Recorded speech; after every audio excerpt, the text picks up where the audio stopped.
Oh, yeah. Hello, everyone. Hi, how are you guys? How's everybody doing? Yeah, so, people are coming into the chat room because I know we're a bit delayed, and it's 111 here in the Pacific Northwest. And so, with that being said, let me go ahead and clear our energies with a meditation singing bowl so we can begin. All right.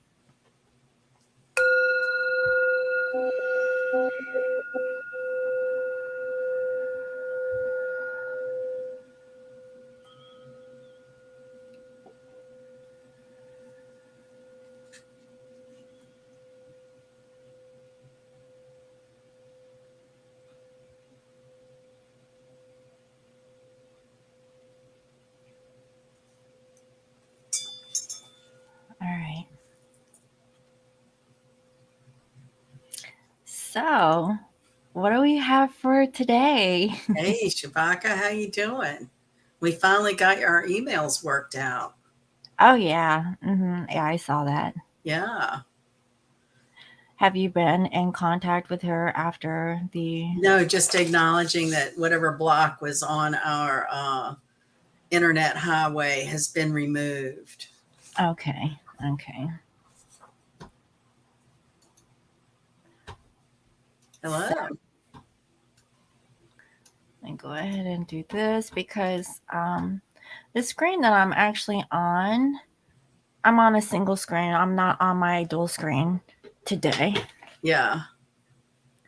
You've been into your books. I've actually finished a book recently.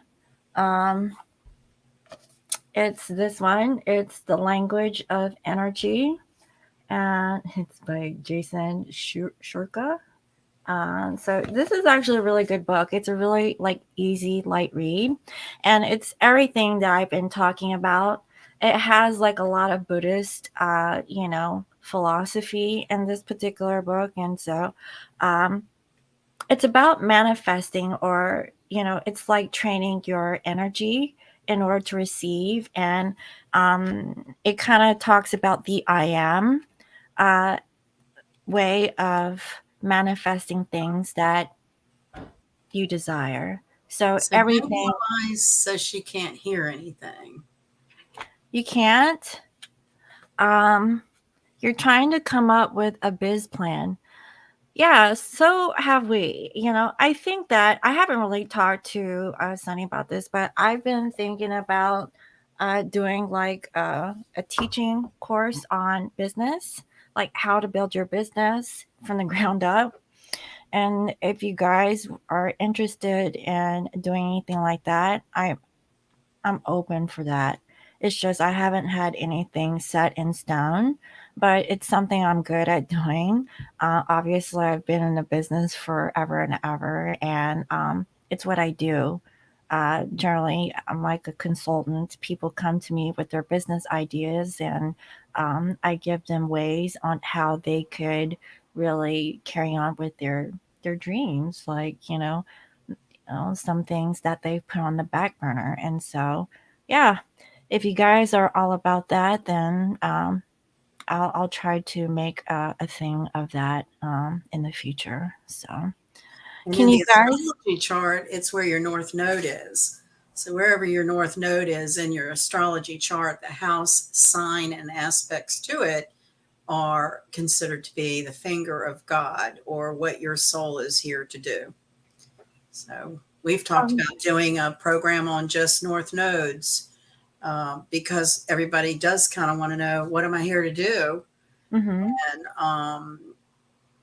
so I guess a little bit of housekeeping I'd like to put out there is we've talked about having some online astrology 101 classes, and what would really be helpful is anyone live with us today or who sees the replay who would make a serious commitment for a few weeks to an astrology class to please email me at lionmountainhealing@gmail.com and indicate your interest. um, and so we've kind of explored different platforms. um, you know the best way is to do it live, but when you have many different time zones, you're trying to coordinate in people's schedules, that can get interesting. So then I thought, well, we'll pre-record some classes. That to me takes an element of the learning experience, but we're just trying to come up with, some ways to carry on the practice of astrology, from the basics forward. I've done a lot of teaching, beginners, intermediate, and advanced, as well as. Sunny, um, Shabaka is still trying to throw out there. You should create your own YouTube channel. You really think so? I really don't know why I don't know why I hesitate about that. Well, YouTube you know, is, we have you have supporters here on this channel, so yeah. yes, Even if you're not doing much with it, just yeah. get it going. Wasn't sure of, I guess, the expense or kind of fees involved. I wanted to be kind of careful about that and research it Oh, before I got into something that I didn't know about. oh, you're fine. It's nothing. Okay. Hmm. Um, so the Lion Mountain Relics shop is up and going. I've actually had a sale. It's been about a week, and shipped out my first relic today. So that's had a lot of my attention, and there's still probably thousands of items in a very old home place to upload and try to pass along to other people. So, we're talking very Virgoian right now. So the Virgo new moon over there on the West Coast is at 1 a.m. Tomorrow morning. And on the East Coast, that makes it about what, 2, 3, 4, 11 a.m. on the East Coast Saturday morning. So we're just in the beginnings of the new moon in Virgo, and Virgo loves periodicals, loves to study, loves to get organized. Uh, and us talking about trying to organize modems of study is we're doing the energy that we have going here this week. We have the aspect to the new moon making to Mars, which is in Gemini, the sign of the twins. So for relationships and twins, new moon making aspect to a Mars can be an interesting thing. It could spark lively debates about a number of things. If you're in a relationship with the right person, if you're in a relationship with someone and you're debating your value system about what direction you would like the relationship to go forward. And so Mars is all about, and it's Aries energy. So it's the child within us. We want to stamp our feet and get our way. And Virgo says to us, as an earth mutable sign, well, we can all work towards a common goal and communicate what we want. And Virgo is very adaptable. That's what mutable means, is that Virgo thrives on change and does change very well. They are always perfecting techniques and crafts and methodologies. They usually are very methodical, make lists of lists. Mm-hmm. And you could have other planets in Virgo and still take on some Virgoian sort of traits. Mm-hmm. Say you have Mars in Virgo, and we have this Mars aspect to the new moon. That is really getting like your finances under control. Shubaka, with you mentioning you want a business plan, this is the energy to get things under control. If you have felt scattered or a little chaotic, because we've been through some very chaotic transits and progressions over several months, and we're kind of getting this sort of dust yourself off energy. So where, I would love to come on here and talk about how fun and warm and fuzzy a Virgo new moon is. And we still have a little bit of that Saturn Uranus square going on, which is the chaos. Um, Crazy love. Crazy love, right. So one of the things that Virgo is represented by the Virgin or fair maiden holding wheat. And that whole symbolism is about purification. So Virgos in their relationships and love situations, they're very picky. Maybe so picky that they pick themselves right out of a relationship. If you have a lot of heavy Virgo energy, when it comes to finding mates and being in relationships, no one might tick all the boxes. They might. I think that's where my Virgo aspect comes in. Like, I'm so picky when it comes to a partner. Right. Like, I can be very critical, like, no, like, nope, nope, nope, doesn't check off. And Yeah. so that could be why, Well, I tell you, I get a lot of my intuitions through movie scenes. And the one that comes as we're talking about this is from a really funny romantic comedy. It was called New in Town. It was Harry Connick Jr. and Renee Zellweger. And she was sort of this highfalutin executive, corporate executive out of Miami, Florida, being flown by the corporation to like the tundra, North Dakota, in 17 feet of snow. And she gets off the plane in her stiletto heels, right? And so she's to go to this factory to talk about, whether it's selling off or layoffs or whatever, but it's not seen as sort of a friendly visit. Okay.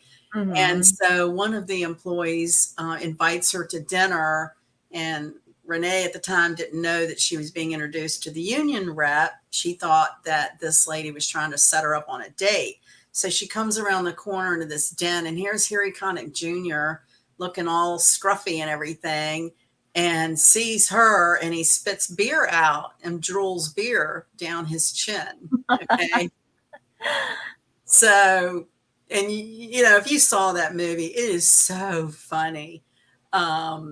It's so funny. It's a very uplifting movie if you need a good feeling romantic comedy. I just love that movie. There's so many parts of it. But that scene of him drooling beer, I mean, no Virgo, whether that was a woman drooling beer or a man drooling beer, no potential partner would be able to get past that.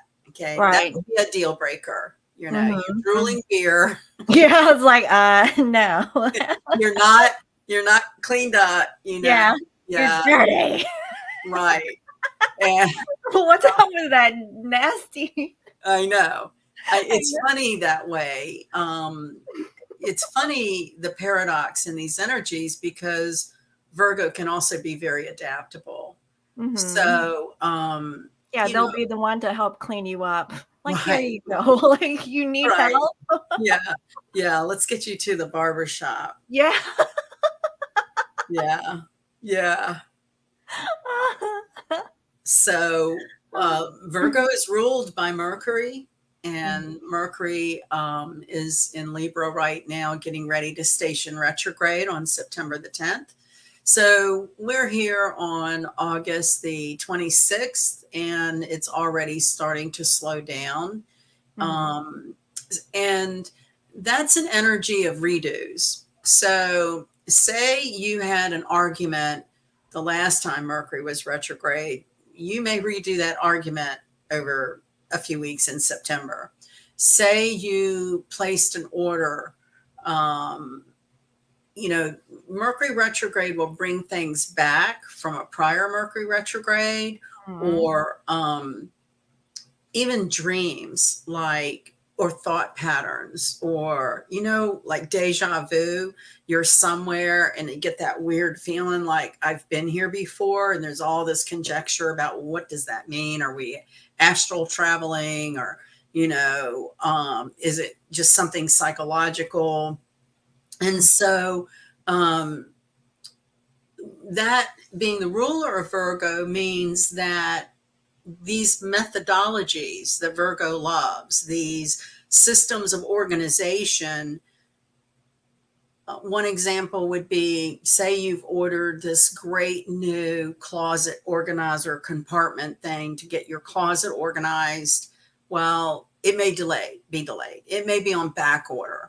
It may arrive, you know, with some missing parts or something like that. So that's one way or a few ways that Mercury retrograde will play out. And being that that's the ruling planet for Virgo, and we have this new moon in Virgo, you may feel delays with getting that new business plan off. I know that in the beginning, and when I first met you, Scorpio moon, I had all kinds of notes and plans for what I wanted in a website, but you know, it took 2 years to really pin it Yeah, down. it did take a while. It did. You know, I kept sort of like needing to go back over it. I have Mars in Virgo in the 11th house. So I'm very like perfectionist about getting details together. I like to have the whole picture. It's hard for me to see the big picture and just sort of wing it. I like having a plan, and I like methodically checking off those tasks to get to the plan. And it's easy to get hung up on a detail where a lot of other energies may blow by that, right? Air energies are very good at overlooking the details. It's almost sort of instead of being prepared kind of energy, they have the intuition to take it as it comes. Earth energies usually, you know, want to be more methodical, want to be more planned out. And fire energy usually, you know, wings it by their creativity. And certainly water energies is all about total psychic ability, the psychic faculty. They do what their intuition tells them to do. And so the different elements of each sign can also kind of give us some insight on how people will respond under certain things. But we're here today to talk about the new moon in Virgo. And it is the natural ruler of the 6th house in the zodiac wheel.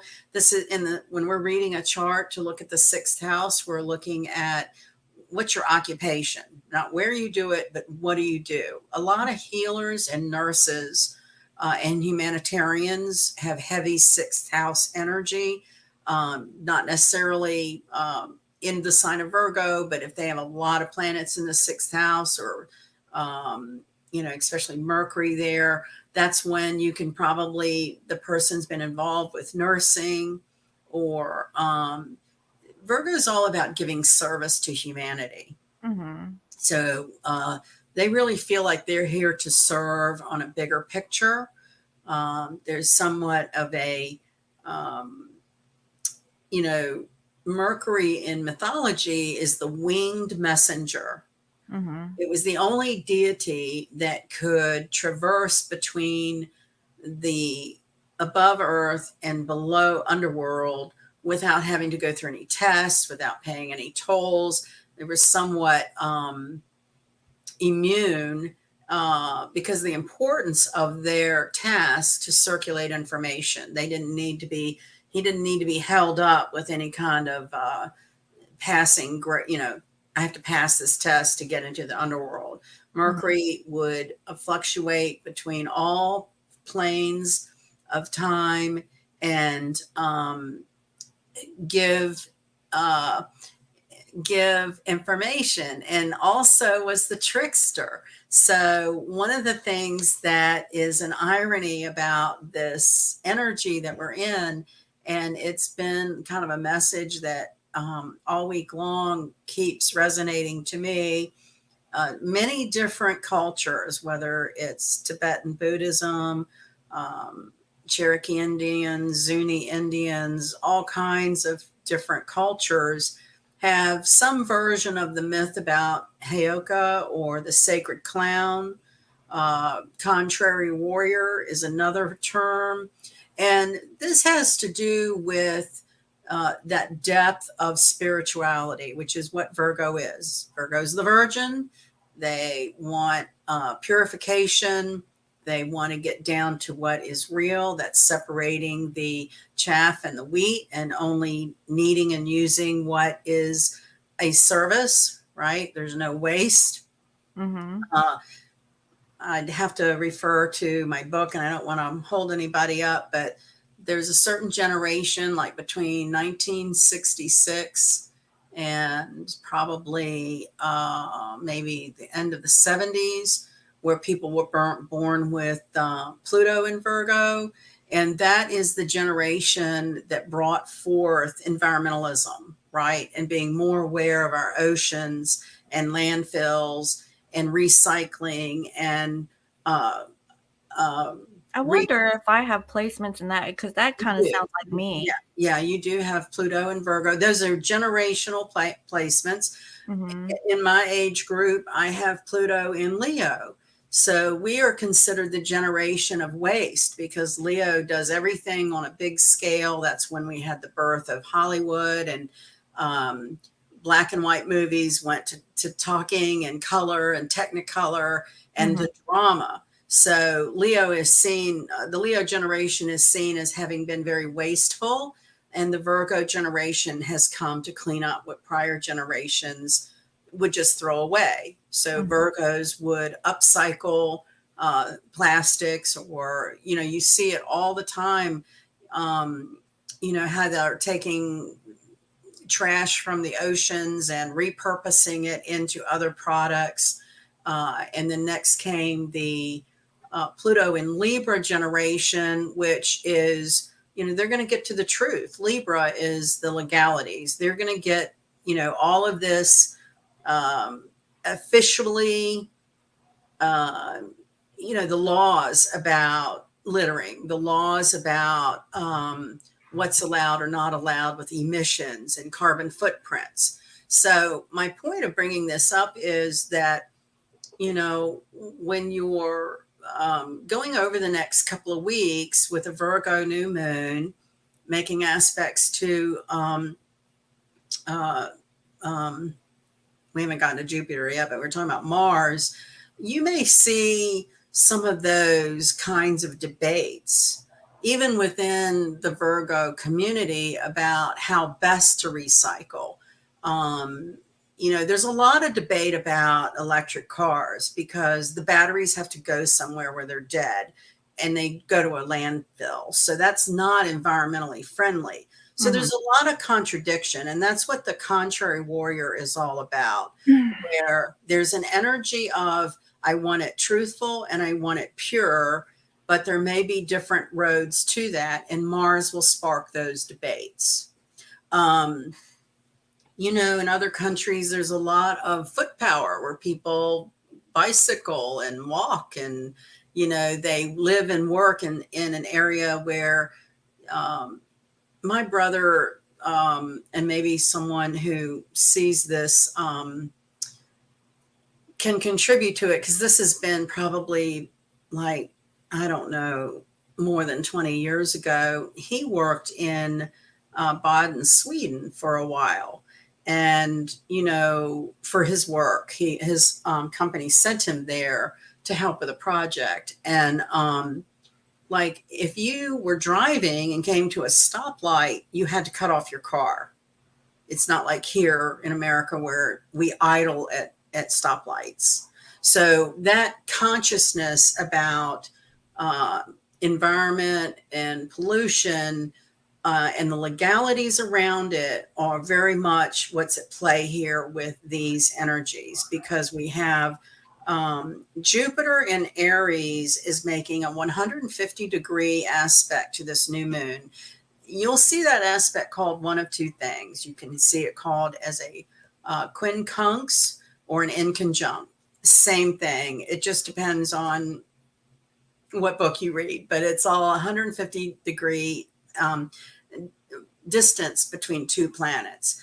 And the inconjunct represents making adjustments in your attitude and your behaviors. So if you've got Mars and Gemini getting ready to slow down, to back up, and making aspect to this new moon, and an inconjunct from Jupiter and Aries, those are really like legal, fired up debates. If anyone's going through a divorce, you can anticipate a lot of activity with producing documents or getting the details in order, or maybe let's look at it the other way, where you're involved with someone and you're deciding to take the next step to actually move in together and put your funds together and have a house together. So all those details and legalities of,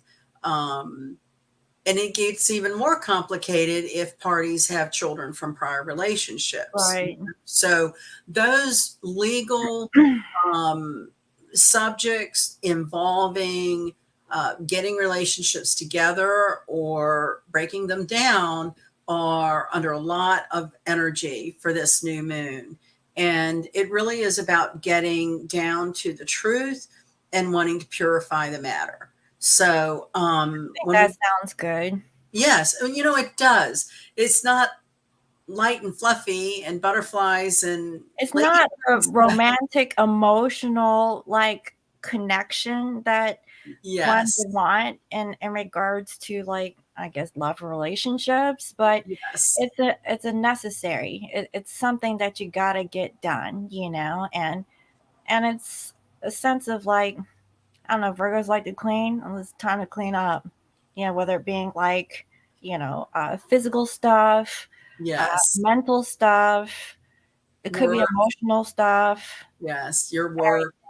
You may, like Chewbacca is mentioning, want a new business. You may be done with whatever you've done for X amount of time and you're ready to do something new. And this is a great energy to get organized about what's that new thing you want to get ready for. Is it, you know, your partnership going to another level, or trying out some kind of side gig, hopefully to ultimately, you know, I mean, we all, I think, want to do what we love, you know, and the money will follow. So it's all getting into our head, kind of speak, because Virgo can be very analytical. And so analyzing all of those different possibilities can sometimes be a little inhibiting. Like, you know, we're analyzing so much that we're not doing. And under a new moon with kind of charged up aspects to Mars and Jupiter, we want to do. And it's a really good time to, you know, going back to this Hyoka or sacred clown or contrary warrior kind of energy, the concept there has a lot to do with, you know, things being a little backwards, or there being a paradox. And it ultimately is about letting go of your ego.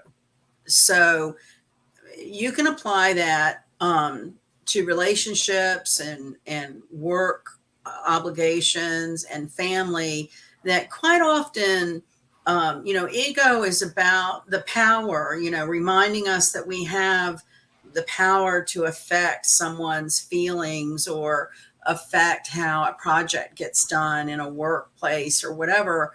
And sacred clown energy comes along to remind us of how vulnerable we really are, and that we have to kind of, and I'm certainly no psychologist, and I've gotten so I don't even like to quote, you know, people like Jung or anything anymore, because when you do some history on them, they were definitely not in integrity, but we've been brought up to believe these certain psychological concepts. And so the id, or the ego, about how we perceive the world sees us, is our, our mask that we put out to Mm. our partner and our community.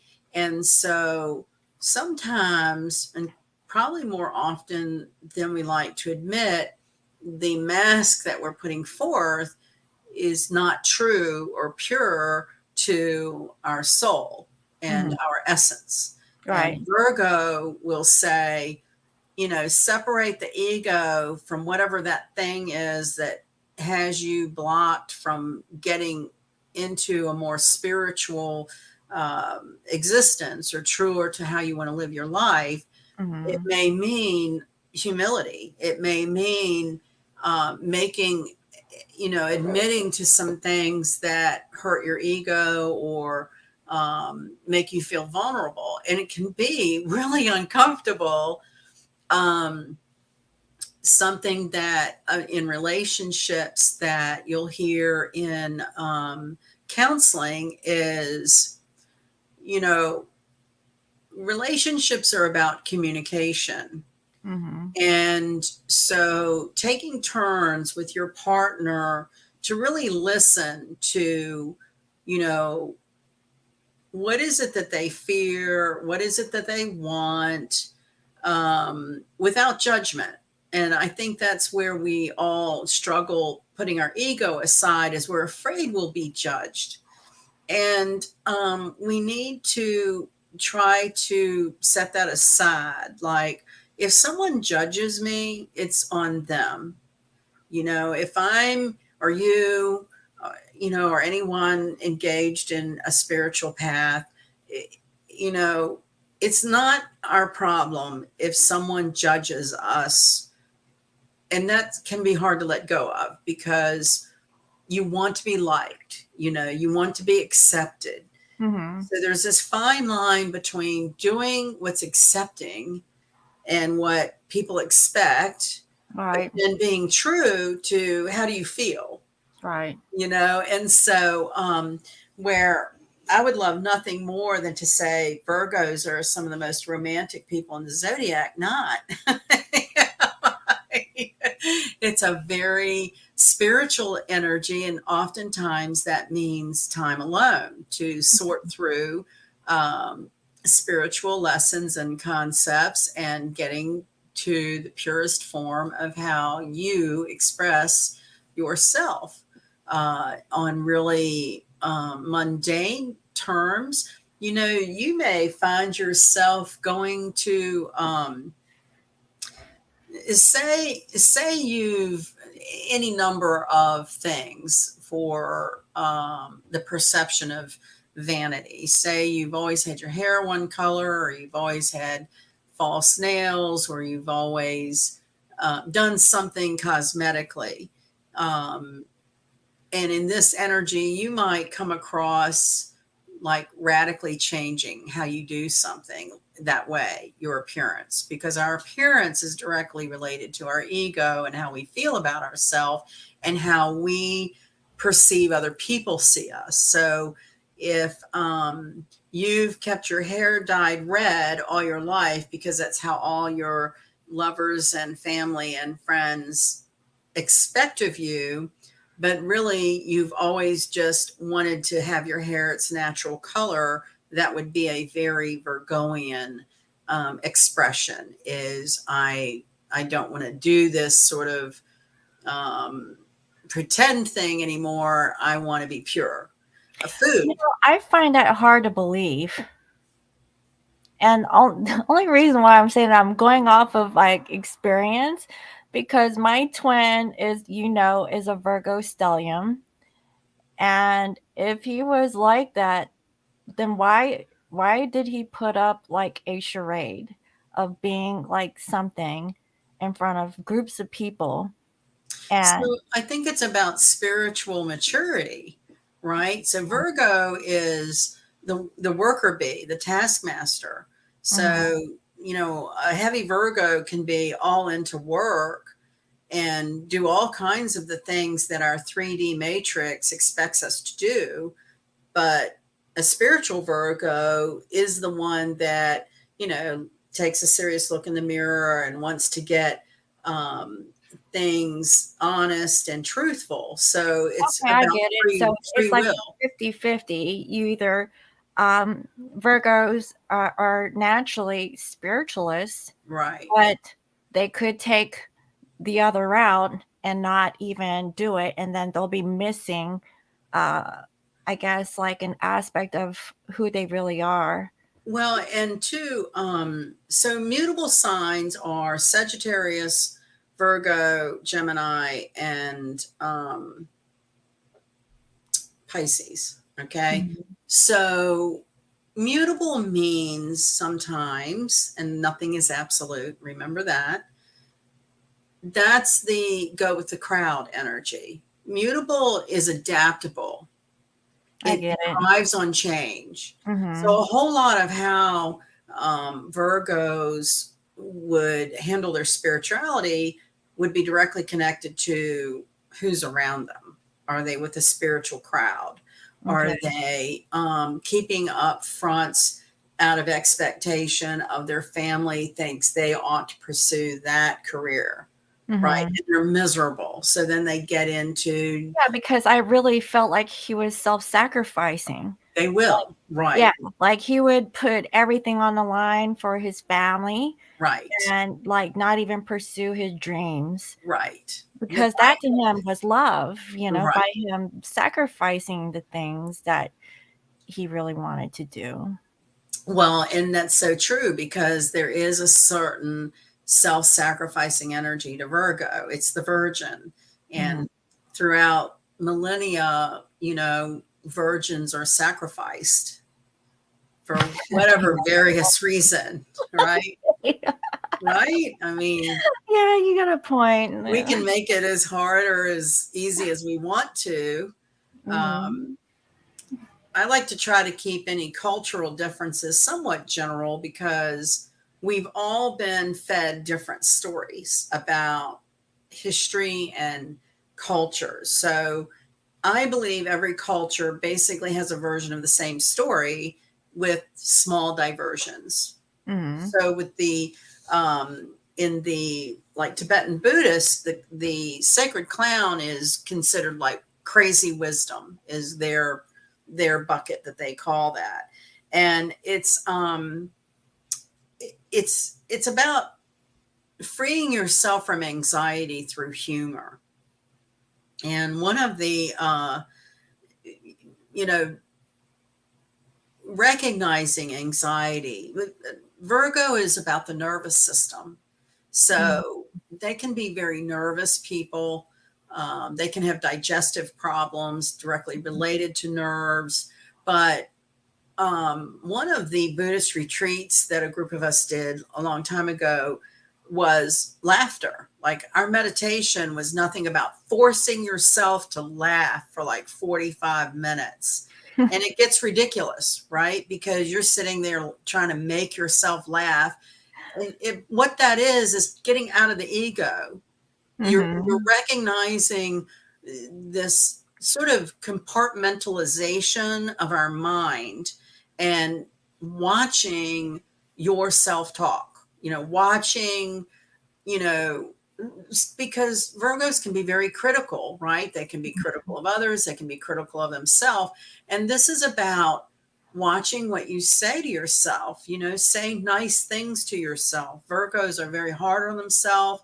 You're like perfect what you said about their self-sacrificing. So a Virgo new moon needs to say kind things in their Oh, life. yeah. The one thing that comes to my mind is my mom. She's a Virgo, and I have a niece, and my mom is so mean. Okay, so Ooh, she said, Mayana, which is my niece's name, that's a pretty name. Mayana. I can tell she going to, uh, she know how to bullshit people, in Ooh, her Asian accent, right? okay. I'm like, "Oh, what do you mean?" She says, "She always got smile face, but she fake. She fake. She go like that." And I'm like, "What the hell, mom?" I'm like, Maybe. "What the?"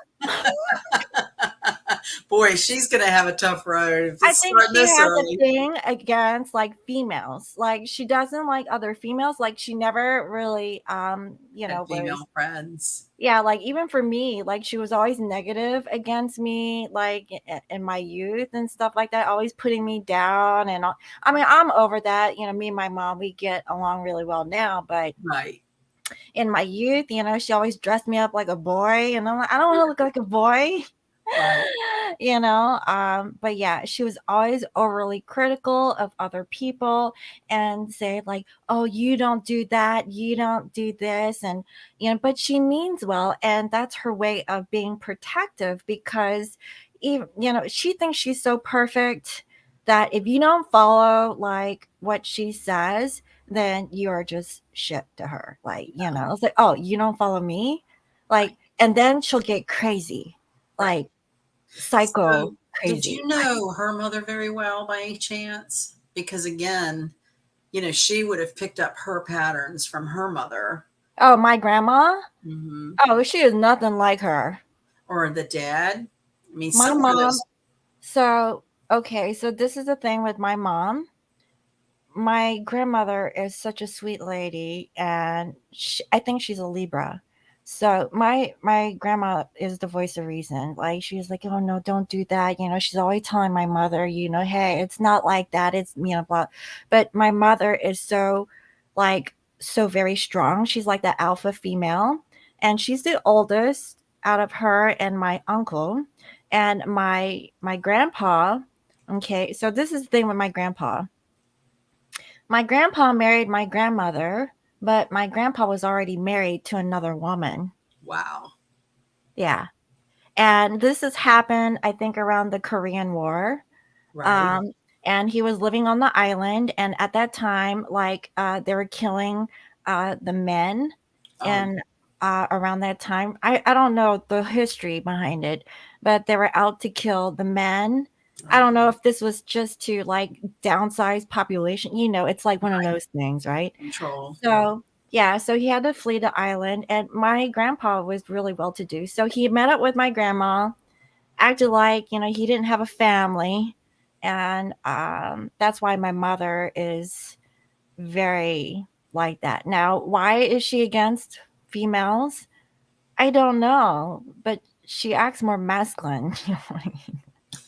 That's interesting because females have the power of reproduction. So, Mhm. you know, but there are Asian cultures that, like, there were like a million unregistered females in China found because there's a whole underground of nurse practitioners that won't report female births because, and it's a real irony. And I think it's that Mars warrior control thing of men in control, the alpha Mhm. male.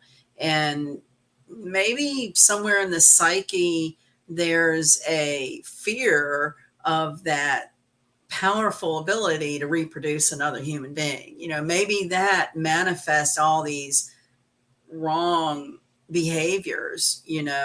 I remember being at a museum somewhere and they had art of Japanese women, like as children, they would bind their feet, right? Mhm. So they couldn't walk because they were really just supposed to lay around and give babies, so there's been horrendous abuse of that Well, I think the dynamic binding of the right feet there. was so that They couldn't walk they around. have like a certain it's like beauty, like the Oh, idea of right, beauty is like you're not supposed to be like a certain size, like you have to be like X, Y, and Z to fit like that personified right. thing that is beautiful or whatnot.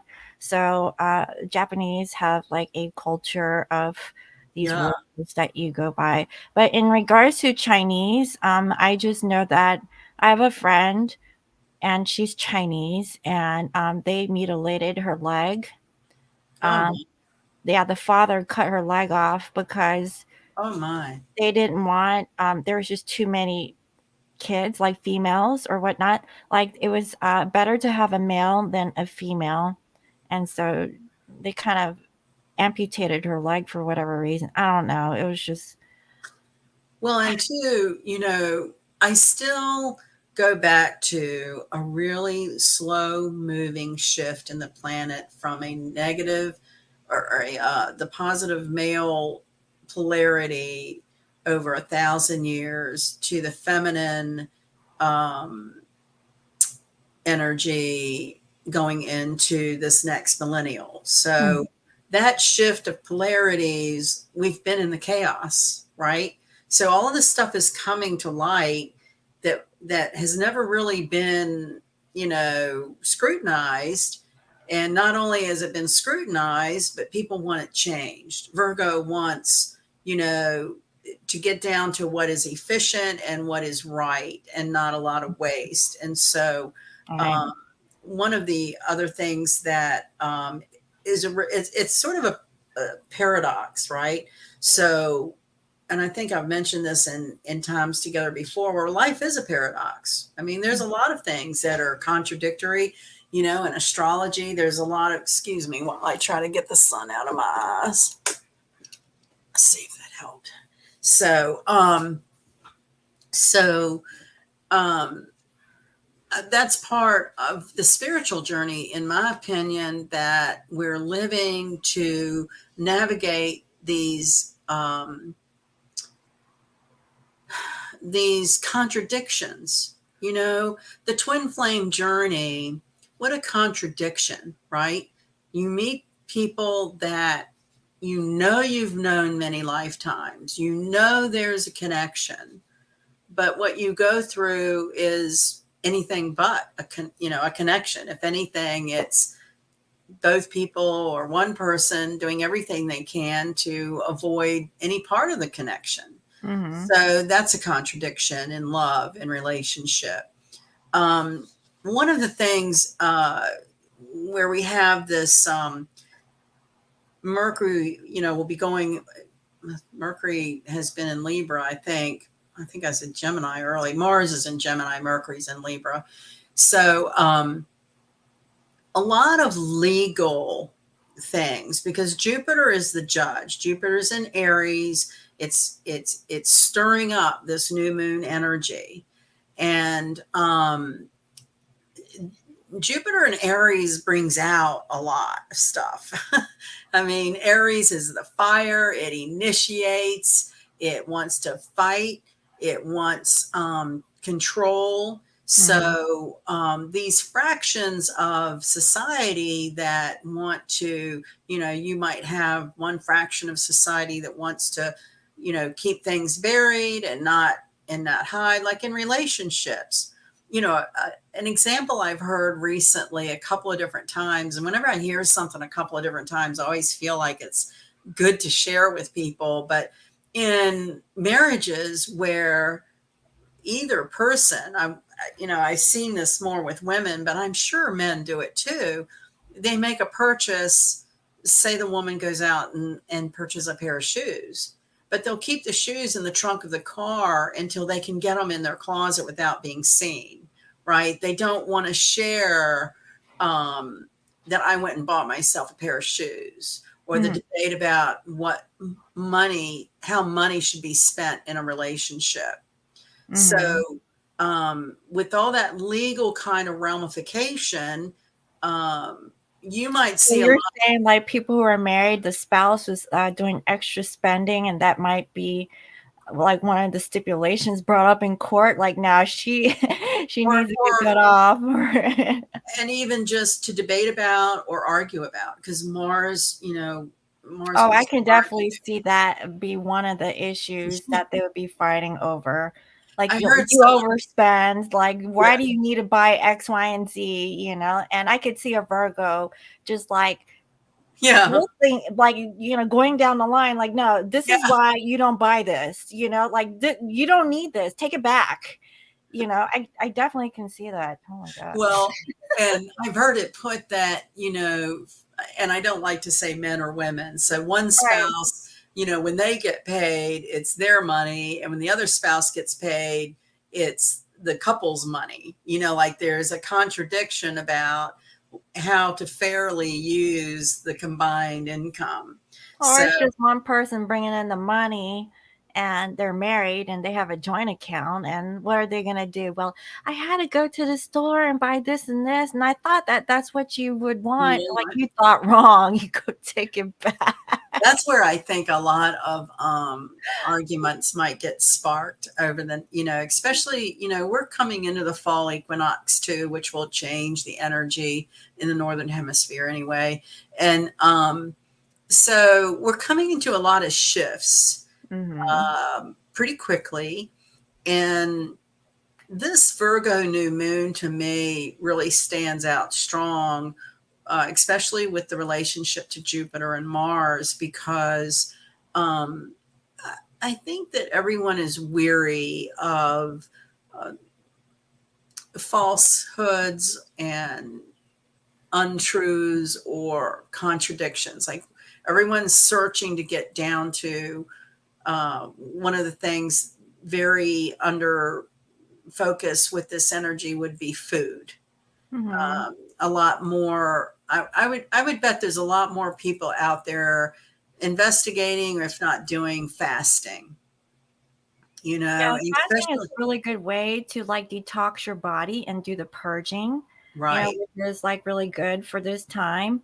It Because is. yeah, fasting is really good if you do it once in a while. It's not like a thing that you fast for every day, Yeah. because then you're just removing all of the things that you need, that your body needs naturally. And So, this new moon in Virgo would be a good time to fast. mhm, Even if you've never fasted before, to fast for 12 hours. I mean, start small and build up with what's comfortable for you. mhm. Um, so Virgo wants to be healthy, wants to be pure, wants to be organized. Um, and so when you add into the Jupiter and Mercury and Libra aspects, which this is all about legal courts and stuff, here's another contradiction.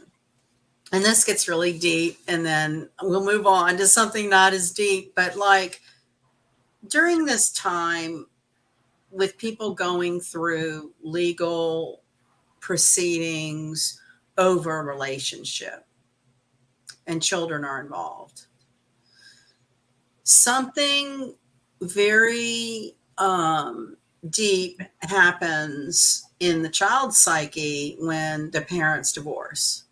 So there's a contradiction about how we as a humanity and society should be more compassionate to children who are from broken homes. Mhm. Um, there's that falsehood of, at least in the American culture, that divorces are somewhat common.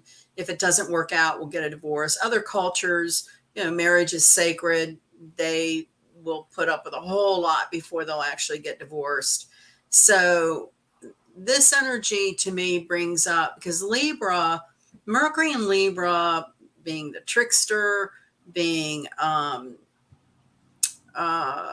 kind of tricky or sneaky, children in legal situations with their parents can develop manipulative ways. And Mhm. so there's a contradiction of, you know, not being honest and real with what's really going on with children in legal situations.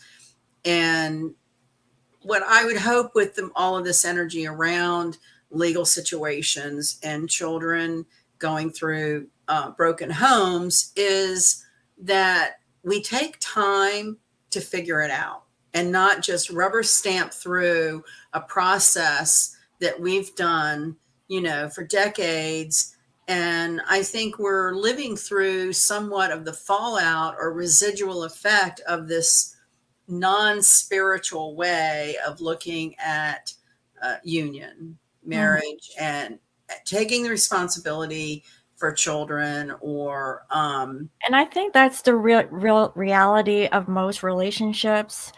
Um, a lot of people, they're realizing that they're staying for the wrong reasons. They're saying like, they're doing it for the kids, but they're not really doing it for the children. They're doing it for themselves. and more to that contrary warrior energy is, comforting when it's uncomfortable. Mm-hmm. Like, we've become such a sort of disposable society. We don't really want to take time to listen to really what someone's upset about. Now, Right. this is generalizing. I'm sure there's plenty of us out here that Well, will those listen are the a ones long that are time. spiritually awakened and Yeah, they're open for conversation. But the non-spiritual ones will take it up to the next level and argue about right. something that they've argued over years on end and not Yeah, even get anywhere with it. and trying to manipulate something out of it. Exactly. Manipulation and that's how you know the difference between a spiritual person and someone who isn't. Well, and I think people affected by the twin flame journey too really open their minds to, what's gone wrong in past relationships and how do we have a healthy, balanced, pure relationship, which Virgo wants to have a pure connection, Hmm. and no tricks, no hidden doors, no secret lives or anything like that. And to do that means reflecting on what hasn't worked in our past and how would we do things differently. Hmm. And one of that point of, each person not only communicating and the other person listening, but taking of turns of each person really honestly getting down to how something makes them feel. It Hmm. could be something really simple. I've seen it play out, things like, the man might say to the woman, I feel like on Saturdays you give your mother priority over us, and I'd really like for us to have a Saturday planned when your mother's not involved. Something like that, where Hmm. there's that continual sort of front kept up to make everybody else happy. And as we do that more and more in life, the further detached we get from our heart and living our life very authentically. And it's very natural. I'm not saying that as a condemnation or a judgment. I think it's how our society has evolved in, this evolution of industrial computers and everything being faster and more depersonalized. And, so it's not, it's just how things have been going. And I Hmm. think we're at a point where we're all wanting to sort of analyze that and where has that put us in our life. And one of those things is to recognize that humans uh, are fallible. We make errors. We are human. We are not robots to be Perfect. expected to be. Yeah. And so in The my Virgo thinks people should be, but digress.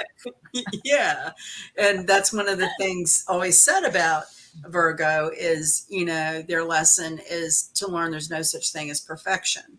Hmm. Well, that's sort of that really deep spiritual part of Virgo is it's about humanity, service to humanity. Well, Hmm. in order to be serving humanity, we have to be willing to accept those um, imperfections in people. And it gets really hard because we're all out here trying to survive, trying to do our thing, trying to get real, trying to, do whatever it is you're trying to do. Sometimes it's hard to slow down and take time to really listen to what someone is feeling. What is someone communicating? And I think one of probably the best exercises we can all do, listening to a friend who sort of decides they have the courage to confess some sort of difficult feeling for them. We don't have to have the answers, like just being able to say to someone, gosh, I really feel compassion for your situation, and just sit in silence, because Virgo is very quiet. And so, if you're going through any kind of stuff with friends and or in your own relationship, don't feel like you have to fill up the air with answers or conjecture. Sometimes just being quiet and allow the energy to unfold itself is the antidote. Sometimes they get too quiet and then they don't say nothing at all, and then you won't hear from them ever again. Like, okay, is this it? Like, that's your answer. Okay. Letting things be, I think, is a big part of this energy, and not feeling like we have to have all the answers all the time. That maybe sometimes we just need to be still with ourselves and that Virgoian analytical way, analyze ourselves, analyze what's made this manifest in our life, and taking ownership. Because, I think a lot of times it's our ego is out in front trying to fulfill other social obligations, Right. that my father once told me, and this has probably not made me a lot of friends over the years, but if with funerals, right? So every society has something different to do with the process of dying or saying goodbye to their dead. And he said to me once, because I was really crossed up about whether or not I should go to this particular funeral, and I really didn't want to. And my dad said, well, never go to a funeral unless you absolutely have to. And you only absolutely have to if you're related.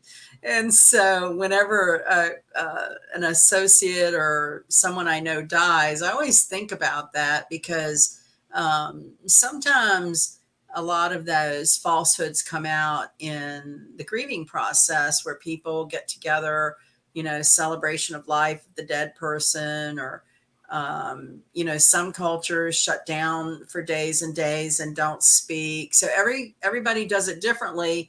But my point I'm trying to make is, do what your very heart of hearts feels like doing, and not what society expects you to do.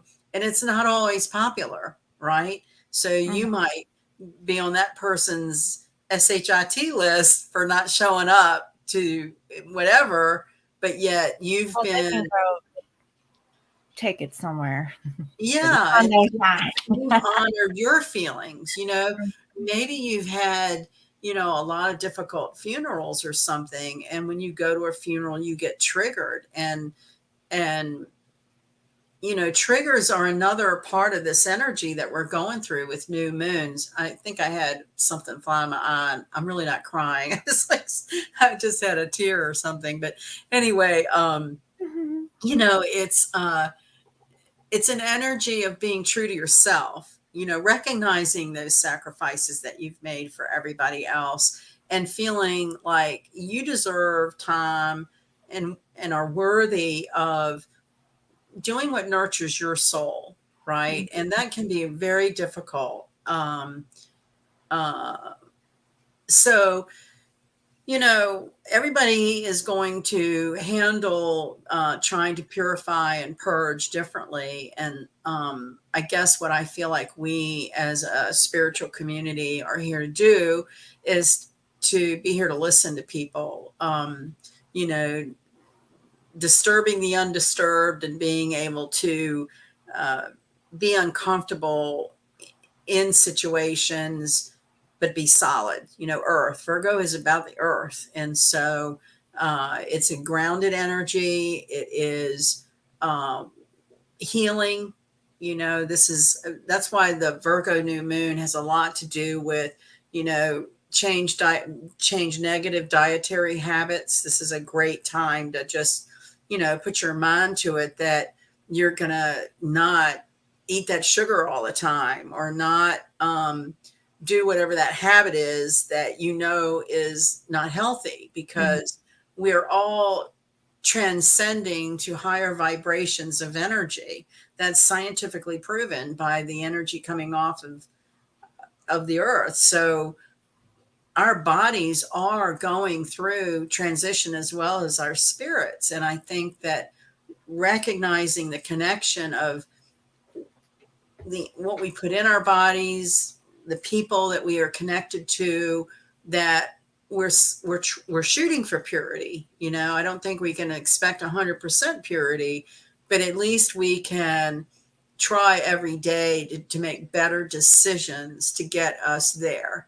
And you know, I think probably in relationships the most difficult thing is um, addressing that thing that keeps, you know, the relationship stunted or shut down, you know, Mhm. or causes people to go and have affairs because they don't want to address that, you know, something's ended, or two I would people. say, like, if we're going to a Mercury retrograde this time around, after this new moon energy, it's time to really do things the right way, like purge, Mhm. detox, get rid of things that isn't working. Don't, fool yourself.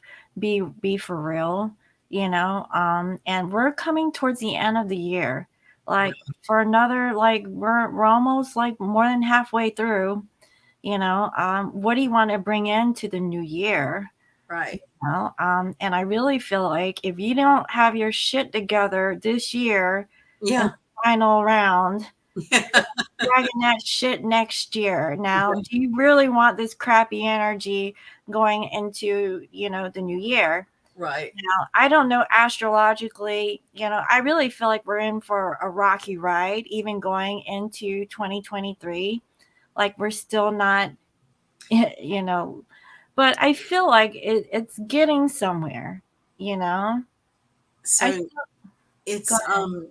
it's perspective, and is the way I try to look at it, because there are these fractions of energy almost like working against each other, you know, you, the devil on your shoulder or the angel on your shoulder. And that's what I mean about, you know, decipher, being quiet enough to decipher in your head what's ego and what's your intuition, and follow your intuition.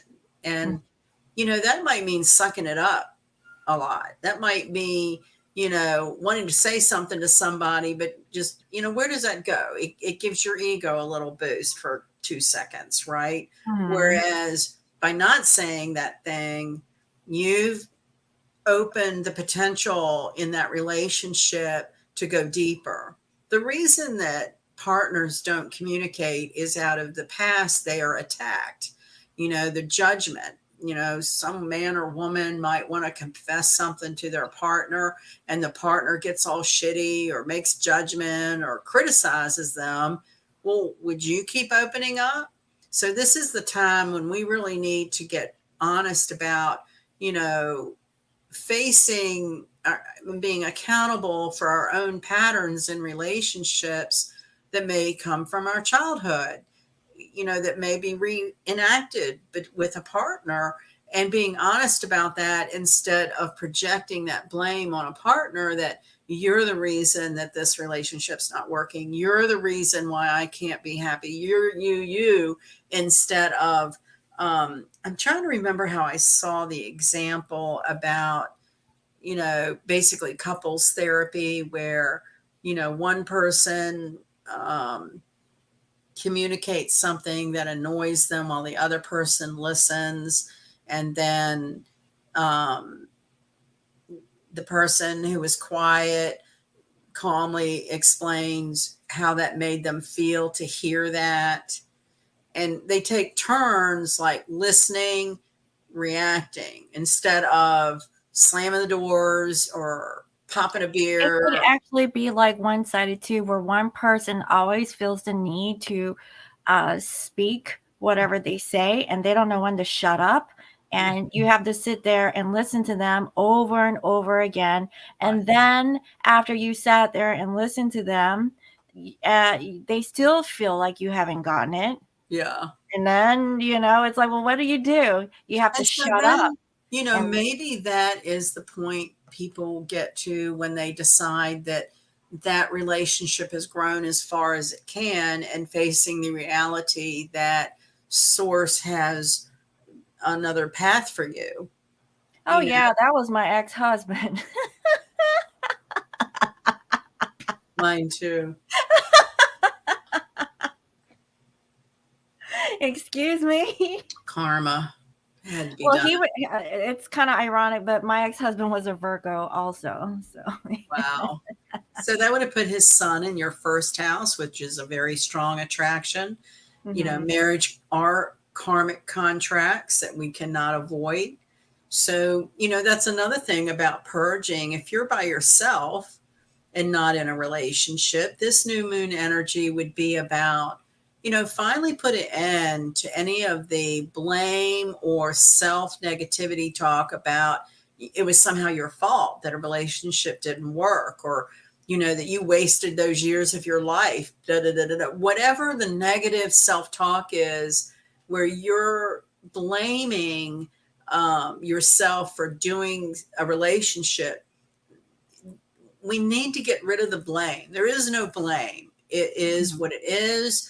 These are energies where, in different planes of time, actions and emotions did not get completed, and we come to another plane of time to evolve and, dot the I, cross the T, and put a period to that sentence, and be okay. And so when you're talking about the rest of this year, this new moon is pretty significant to influence the rest of the year.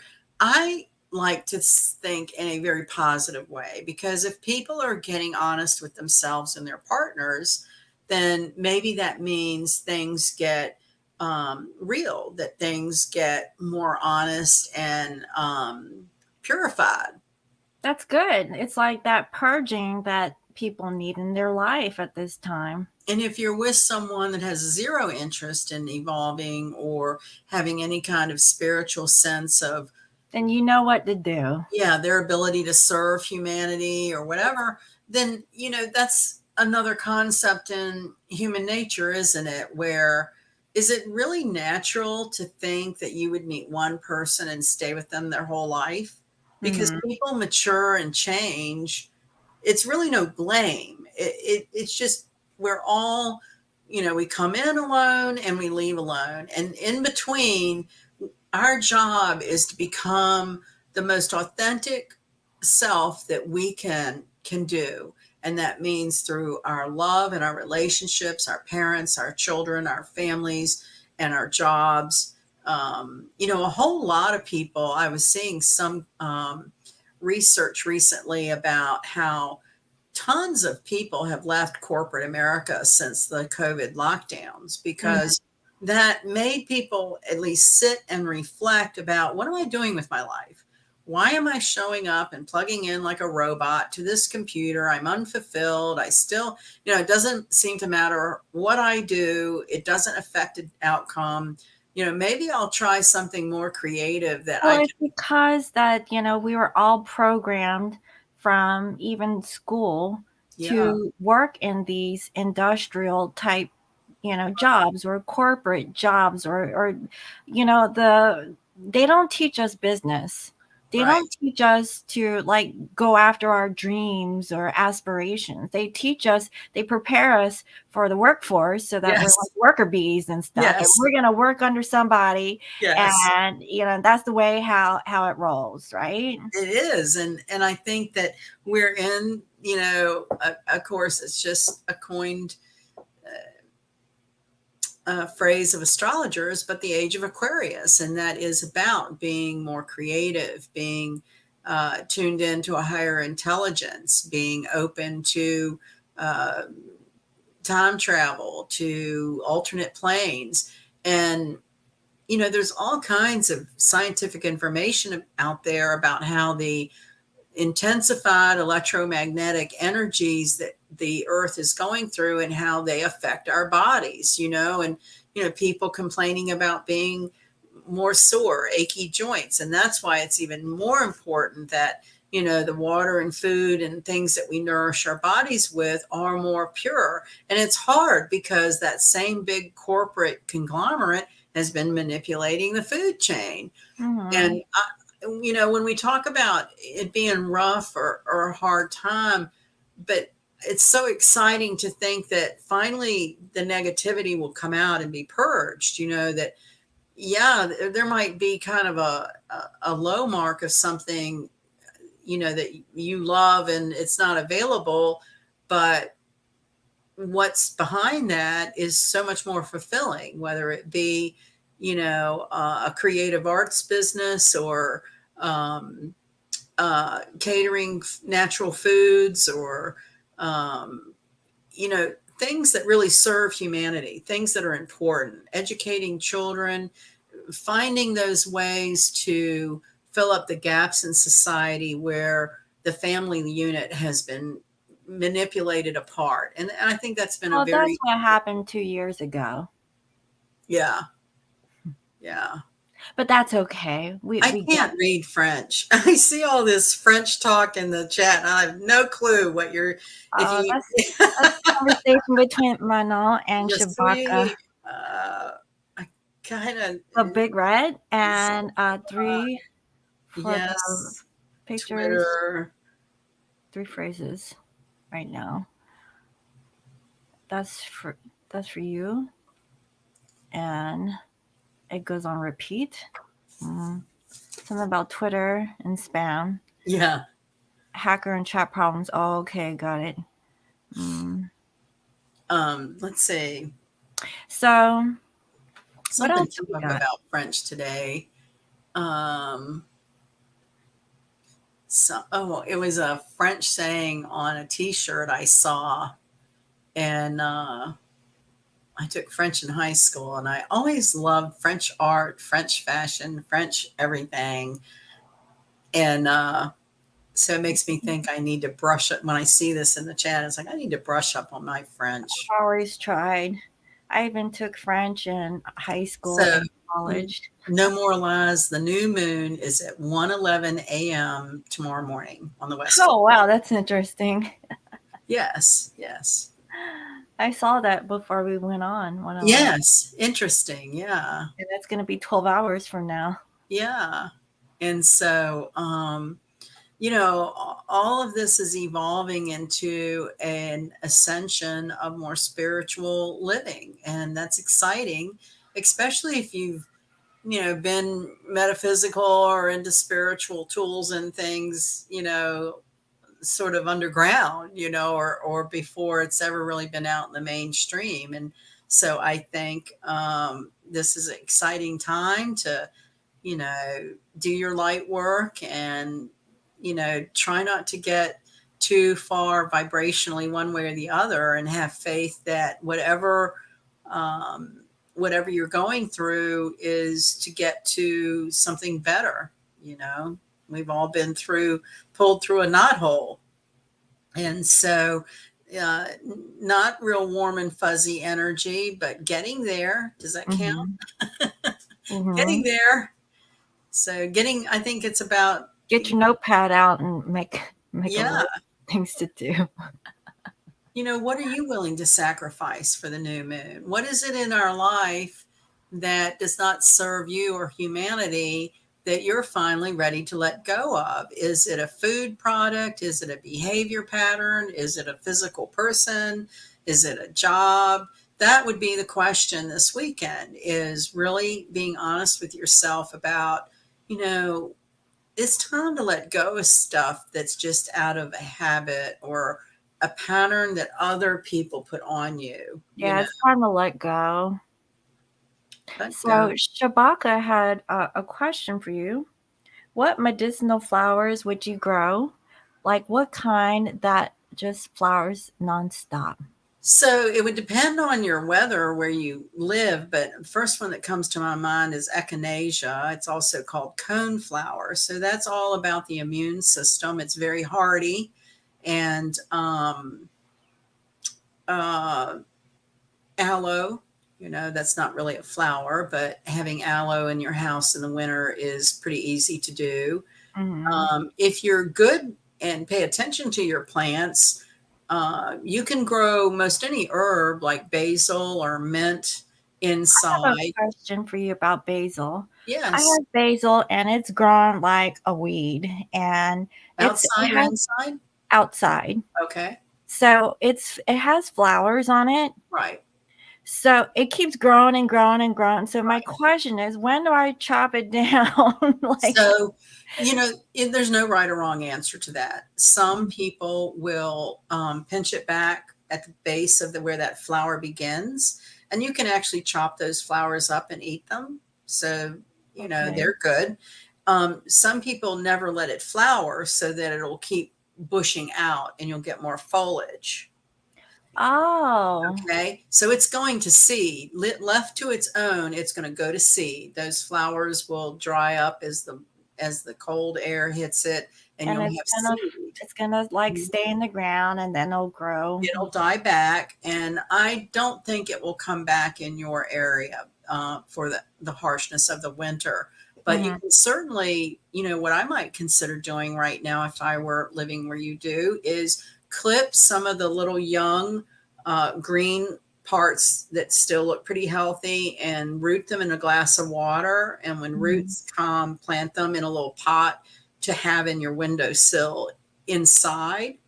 And you might have to play around with that because light is less in the winter. So you might have to move it around from one window to another, but you want it to be in the sun as much as possible and watered during the winter. So the same with mint.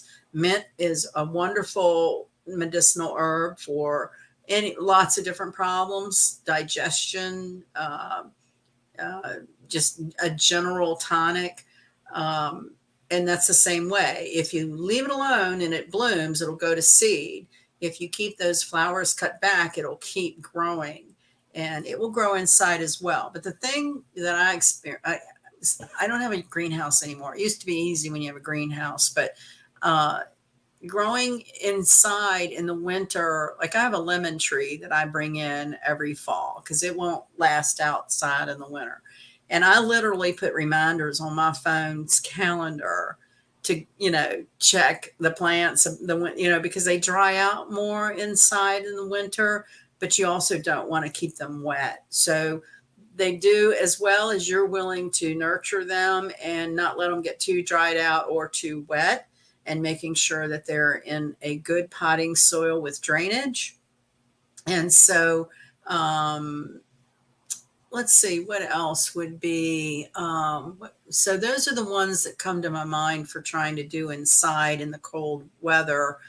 Um, certain breeds of echinacea will come back they will die back and then come back. It depends on how harsh the winter is and what genus it is. Some echinacea is more frail and doesn't come back. I have some that does and some that doesn't. So if you can find yellow coneflower, those tend to be more hardy in harsher winters and come back. Um, so yeah, it's really just about taking the time and effort to nurture them in the house in the winter because there's less light, and people have a tendency to either forget to water them or overwater them. So, I don't know. It's hard for me to water mine because I live in an apartment, so I have to get buckets of water and take it out on my balcony right. and then pour it in like Right. a oh shit, like I'm I a know. real farmer. Like Let's see. One of the things that might work, that you would want to get one of those strainers for the drain so you don't stop up your drain, but get one of those spigots you can put on your tub.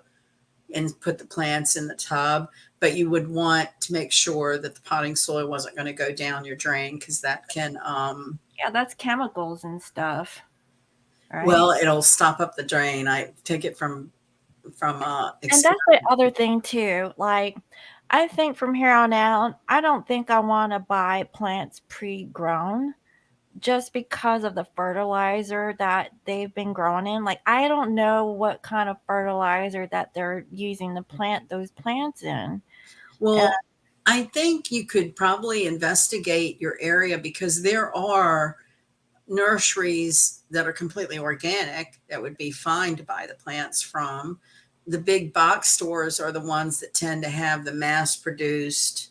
right, and that's where my last round of plants came from, was from like the big box store places. Right, And then I tasted the food. And I'm like, okay, well, I haven't added any kind of chemicals to it, but it tastes like a chemical, like, so I right. was coming to realize that maybe these aren't as organic, like, because the soil that they're in, it just doesn't taste right.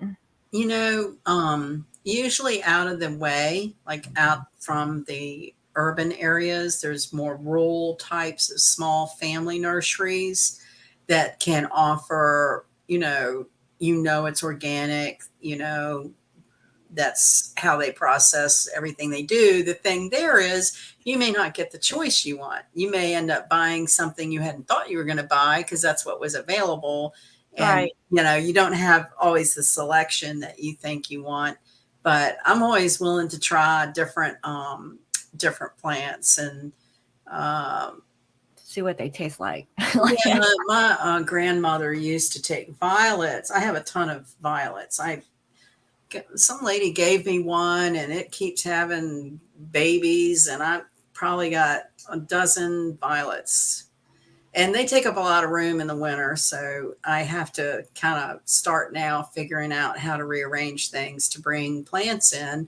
But my grandmother used to take the violet blossoms and put it down in her sugar bowl. And I so don't know what that is. it would be kind of like a sweet sugar she would use for baking, and Oh, okay, she got could it. do it with lavender blossoms. So, um, a lot of like nasturtiums are a really cool plant that you can eat the flowers. They're kind of peppery tasting. And if you allow it to go to seed, that's what a caper is. And you would pickle the capers. Oh, I've tried capers, but I don't like them. They taste Yeah. weird. Yeah. They're good in a cocktail. Oh, well, I haven't tried it like that. There's a couple of cocktails that use capers that are pretty decent. Champagne cocktail has capers. Oh, I only tried it on fish one time. Yeah, It didn't taste that you great. didn't I'm like like, what it. is this? Like, They're kind of peppery. They're kind yeah, of it's like a pepper, like a giant peppercorn, or yes, yeah. So there aren't any. Depending on where you live, yeah, flowers in vinegar, any kind of herb in vinegar is wonderful. And I never tried that. You put flowers in vinegar? Doesn't it so, die? like, chives have that round purple blossom, and so you could put like the green and the blossoms down. And I used to experiment with like champagne vinegar, red wine vinegar, um, mainly red wine vinegar. But yeah, you just have you a bottle, and you can put a mixture of herbs. You could put some chives and basil and rosemary, and let Hmm. it soak for a couple of weeks, and you've got some flavored vinegar for your salad or fish or whatever. But Wait a minute. Wait, with the roots in no, it? you're chopping foliage, Oh, you're talking about like making like something. herb vinegar. Yeah, Oh, I was like, damn, what the hell are you growing? yeah, yeah. I don't know. It's Friday. It's going past my head. Yeah, no, there's really the combinations are endless. Hmm. Um, rice wine vinegar is Oh, another one. tincture. Oh, Mhm. okay. So, herbs are a lot of fun because you can do lots of different things with them. Um, and they're good for us. But you're right. There is a difference between the ones mass produced and the ones organically done. And I'm even suspicious of some of the ones they call organic. Not, I am if you too. really, yeah, Too. or the Like seed. this looks too good to be organic. You know what I mean? But if you really wanted to get serious and have some winter gardening inside, you almost have to invest in the grow lights. There's very few, unless you have a sunroom, with I northern can convert exposure. my balcony into like a greenhouse, but I don't know what Might my need a little landlord space might. heater out there. Yeah. So, yeah, Okay. So, that's about all we can say. We're sacred clowns trying to purge out that which no longer serves us. mhm, sounds good. So, do you want to get into like the card pulls and see like Sure. What would you like me to do, the astro dice, or should I pick some cards out? yeah, Astro Dice sounds pretty cool. You could do Astro Dice And you and do the cards. all right. So, let's see. Let Hmm, me what is Virgo like? let me uh let me make a flat surface for these dice to fall on. Let me We want to see. get a good roll on our dice. All right. I got it right here. I have my Lion Mountain mouse pad. Lion Mountain Healing mouse pad. Oh, you have one? Oh my gosh. Yes. Um yeah, I am excited about getting all these things going.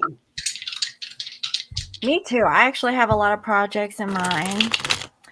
Um, and I'm working on now. Oh, my tarot deck that I've been working on for many years. Yes. It's gonna be done this weekend. Yay. That's Yay! awesome. I know, right? Congratulations. I know. Wish So, I had a bell to ring. well, hopefully next week, I'll go get it printed. It Okay. will take a few weeks, and that's gonna be when we're in Mercury retrograde. So I'm not expecting like I Well, don't you know. initiated the process before that, so it may just be fine. I hope so. I've been working on it for over 3 years now. These projects take time.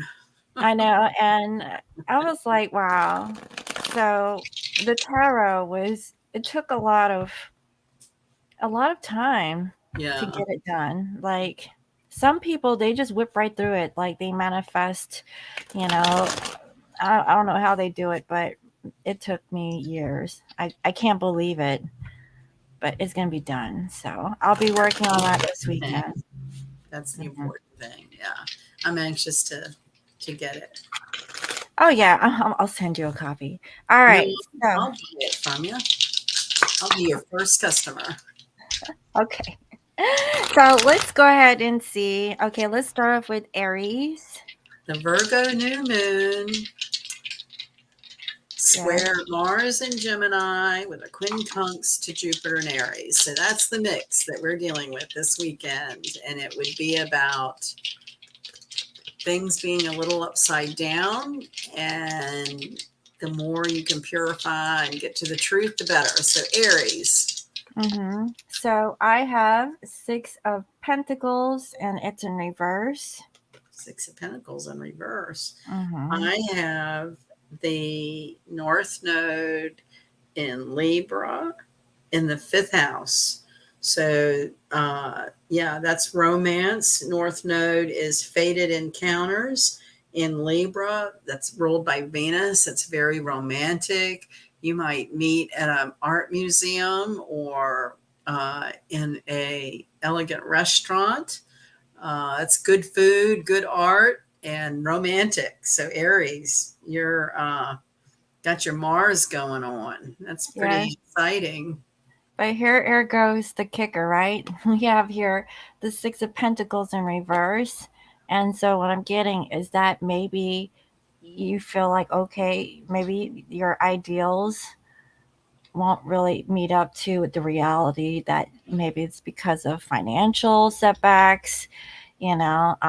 So I really feel also that maybe Aries, there are things that you can't really do. There's limitations to it, but don't let it hold you back. So Okay. Jupiter in Aries would mean their focus needs to be spiritual. Mhm. Maybe plan a sabbatical. Jupiter is about spiritual journeys. Yeah, because right now I think it's putting a damper. It could be because of feeling like, I don't know. I really feel like for some of my Aries, you're running from the situation, and maybe they're just running to have a little fun, which I think is okay. But once you're done with that, And if you get frustrated, listen to a meditation tape. If you can't go somewhere, then put on some headphones and have a meditation that gets you out of that, gets you out of that frustrated feeling. yeah, that's actually really difficult energy. Interesting. All right, well, I'm sorry. Meditate. Well, go and have you some fun at that freaking museum. Let's Yeah. just get through that, and you'll be all right. Each house, it might be children related. It might be doing art with a child. Do something creative to get out of the frustrated mom. Yeah, I think that there's two sides to that story. Yes. Yes. So next, I have here Taurus, and Whoa. I'm gonna take it. I have here Wow. 5 of Cups. What do you have? Man, the North Node again in Cancer Oh, in the gee. sixth house, the Virgo house. So somebody might be finishing nursing school or doing some healing, going to a healing retreat. North Node in Cancer in the sixth house might be a mother in the hospital. Taurus. Yes. Yeah, I'm also getting that. With the 5 of Cups here in reverse, there's something that you're kind of torn between. I really feel like it's between two people, or a couple different situations. It was really difficult for you to, go through that energy, but I really feel like the worst is behind you. So I feel that Taurus is on that healing path of whatever that difficult moment was. Yeah. Yeah. So, Uranus has been in Taurus for a while, so they've been a little like upside down. mm-hmm, Yeah. I get it. Yeah. All right. So next we have Gemini. Which is where Mars is right now. So that's lively. Lively, but I hate to be the bearer of bad news, but I see here this is the Hierophant and it's in Oh, reverse. reverse. Wow. And I've got Pluto in Cancer in the 12th house. We're reading for Gemini. Gemini's got some heavy karma coming down, don't you think? Pluto Yeah. in Cancer in the 12th house. Yeah, that's learning some lessons the hard way, Gemini. Yeah, and also it's like, you're a nonconformist. Uh, maybe you're just not, you're going against everyone's ideals. So they're definitely not like the follower, they're kind of like doing their own thing for me. Yeah, So, yeah. yeah. So, So Pluto in Cancer is mom related, maybe not feeling nurtured enough, maybe instead of having to like a do, temper tantrum. yeah, and having to be your own nurturer, be your own best friend. Don't look out for someone else to do it for you. Well, we tried. Yes. Yes. Yeah. All right. So next we have Cancer. Here, blow Interesting. on them. You want to blow on them? So I have here, what is this? The Hangman. Wow. So I have Mercury and Aquarius, again in the 12th house. Oh my gosh. So that might be some unconventional, boy, that's like a metaphysical kind of energy there, right? Mercury and Aquarius in the 12th house, Hmm. maybe remote viewing or having some sort of outer body experience. What did you Yeah. get? Well, I have here the hangman, so they're Oh, definitely like, in that they, position where they're looking at things from a different perspective. yeah, yeah. Yeah. Something metaphysical, Mhm. Yeah. I Aquarius. really feel that maybe you're just like sensing a lot of sensing energy around this time. I Poor would say Cancer. like really clear your energy, take you that spiritual bath, and Yes, really see what comes through. Because I really feel like there's some answers that will come to you that you're possibly looking for. Yeah, yes, yeah. yes. Mercury and Aquarius in the 12th house. You may meet someone that feels, uh, 12th house is past life connections. So you may meet someone that, you're doing something unconventional, a yoga class or an astrology class or, something metaphysical together. I think that's wonderful. Yes. It's a little different, A but little hey, different. Cancer. different is good. Yeah. I know Cancer are very attached to Yes. certain things. So, They're very nurturing. so next we have Leo. I have Eight of Cups in reverse. Oh, I have Neptune and Aries in the first house. So Leo is fired up on the move. Ready to do stuff. Yeah. But Neptune and Aries in the first house. And you have it's what really again? contradictory because with the Eight of Cups in reverse, that's like going back towards something of the Walking away. past.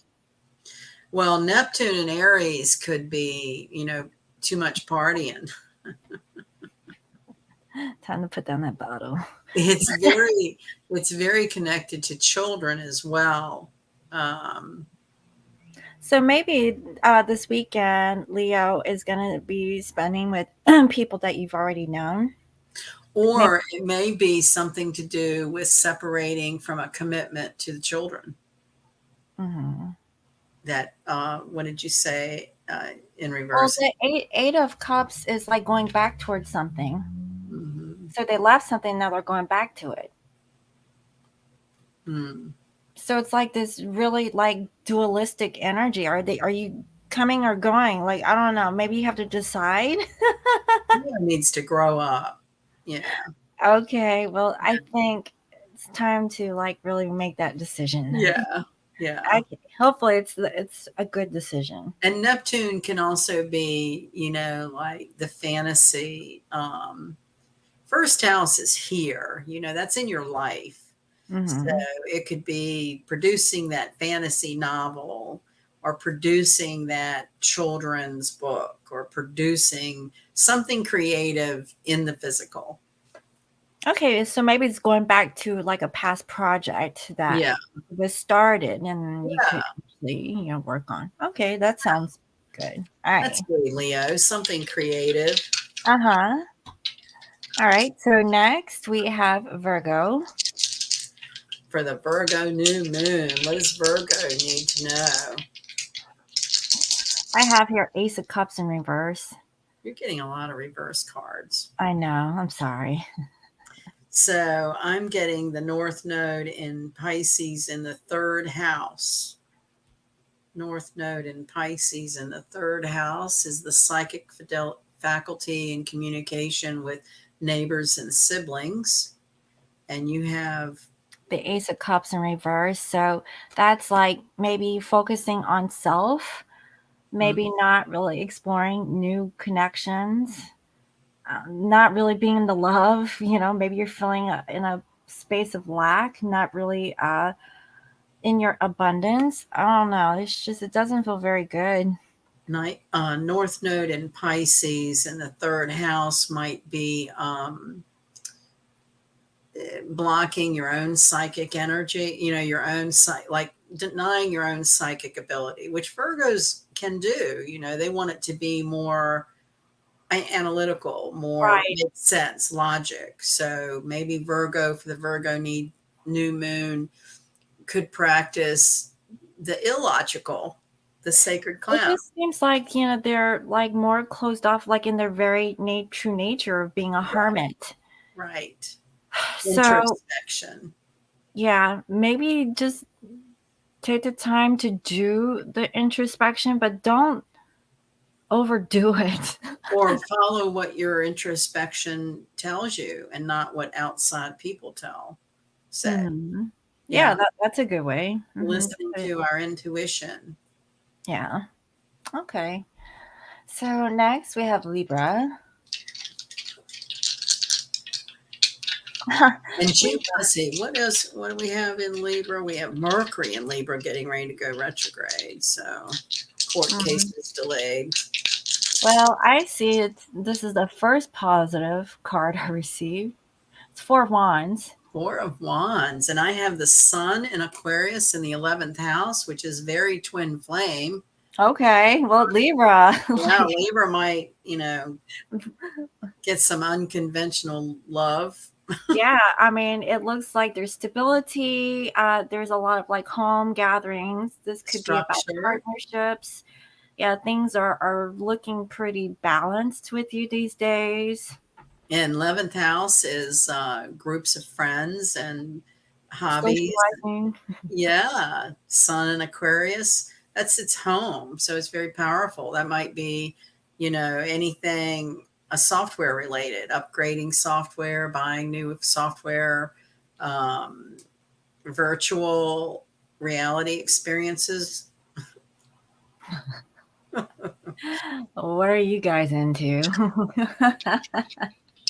Aquarius has Going got to the place where you Libra. don't. That was Libra. Yeah, Wow. that was Libra. I'm going to be a Libra this weekend. I know. Next, we have Scorpio. That's what we could develop something that helps us change our zodiac sign from week to Well, week. we can, I think if we there's a fraction of people out there doing that. Actually, I saw something about people talking about you can change your zodiac sign. okay, for a day. Yeah, Yeah. So for Scorpio, I have Four of Swords. Four of Swords. I have Saturn and Sag in the ninth. Wow, so Scorpio is serious. Yeah, like y'all need to like take a chill pill.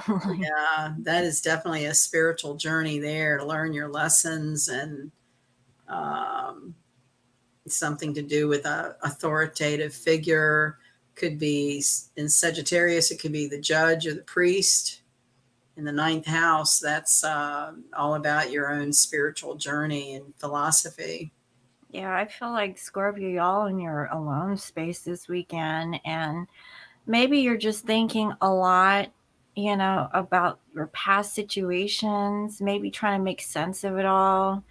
Um, you're isolated. I feel that you're just kind of like, I don't know, alone, like to yourself. You're definitely in your hermit mode Yeah. energy. So, Scorpio can spend long periods of time alone because they really do ultimately want something sacred and spiritual. They're willing to yeah, pay and for it. maybe, I mean, I guess it's okay. Scorpios, they're used to that kind of energy, but Yeah. I don't know, like, I don't get some sunshine. Yeah, the Virgo new moon with these energies is pretty deeply spiritual, Mhm. I really feel like Scorpio is going to be in tune with the deeper stuff Yeah, the aspect. ascension kind of energy, being able to drop what doesn't help. Right. I mean, at least they're able to release the things that aren't very true in Right. nature. Yeah. Yeah, because Scorpio wants it honest, right? Oh yeah. Oh Even yeah. Trust me. if- yeah, I'm gonna keep it Don't real. bullshit me. Even if it stings a little bit. Ouch. So next we Hurt have me. Sag. What? Don't hurt me. Oh, I know. It's okay. I got a band-aid for that. Yeah. Wow. So for Sag, I think Sag had a good reading last time, but I have here the Fool. Oh, well, that's very Mercury, trickster kind of energy. This is Saturn and Taurus in the seventh house. Seventh house is marriage and partnerships. Taurus, Saturn. This could be meeting an older partner, having a more mature And have a new relationship. beginning with it too. Yeah, that's pretty good for a Sag. Yeah, this might be a positive new moon for you. This might be taking a live-in situation to a marriage commitment. Putting money Sagittarius. together, Taurus, putting your banking together. Is it time to settle down finally? Like I mean, all they want is their freedom, right? They just I want know now they're like being a Virgo. Like, yeah, let's get right down to business. Saturn and Taurus. So, Saturn, it can be a father-like figure or authority. So this might be, the gentleman going to the bride-to-be's father to ask permission for marriage, something really old-fashioned and traditional like that. That's actually a really good sign. Yeah. Interesting. Okay. So Because next, Sag has a hard time settling down, I mean. oh yeah, that's why I was like, wow. I mean, they're all in. Like, we're getting the house. Or, we're gonna get the bank squared away. And like, I want to talk to your parents this weekend. And We're I'm gonna like, what? plan some travel. Yeah, let's go. I'm like, okay. Like, you Yeah. want to do it? All Don't right. mess around with Sag once they get on their forward motion, right? I know they're Or on the a centaur momentum. with the bow and arrow. They're taking care of business, right? Yeah, it was like, this is it. All right. So Capricorn. Oh man. Okay. Well, we have the Tower. Wow. Boy, this matches that. North Node and Scorpio in the seventh house. So that to me would say a partnership or marriage breaking up. Wow. Okay. Well, I'm not married, so. So North Node and Scorpio, or like that's very spiritual marriage. That could be fifth dimension relationship, right? Yeah, it could be. Maybe it's shocking. Maybe you're Right. surprised that you were never going to get over your twin flame. And the tower comes along and says, hey, you got the next new thing. Okay. Well, there's opportunity, Capricorn. Yeah. Oh, that's interesting. North, Maybe there's some shocking revelation that maybe there's something that is. that really you dodged a bullet and were saved. Mm-hmm. Yeah. Interesting. Yeah. That's something for me to kind of meditate on. Huh. North Node and Scorpio in the seventh house would say there is a fated sacred marriage to be had. Well, I've been hoping for that for years. Yeah. Well, where is that person at? In the fifth dimension. Yeah, I always wondered, Yeah. is that you, baby? Are we there? Very cynical of me to say it's very Scorpion, because anything about death or cemeteries is very Scorpion. But I used to have a saying that, my soulmate is under a headstone out in the country cemetery. Yeah, it's like, there you are. Yeah. And it's kind of ironic because I have a spirit book that I keep and I journal in this. Yeah. There's that dead guy that I always like. Right. He talks to you. Yeah. I recently found his picture again. Oh my goodness. Well, so I have a new phone. I have a secondary phone now. And I put that, I took the memory card out of my old phone into that one. And I was like, oh, okay, I still have that person's picture. But I haven't had a dream about him in a long time. Maybe you will. This coming Mercury retrograde will bring dreams back, I had a weird dream last night, though. The dream was, I can't remember. But anyways, let's just move on. I don't want to talk about that. All right, next, Aquarius.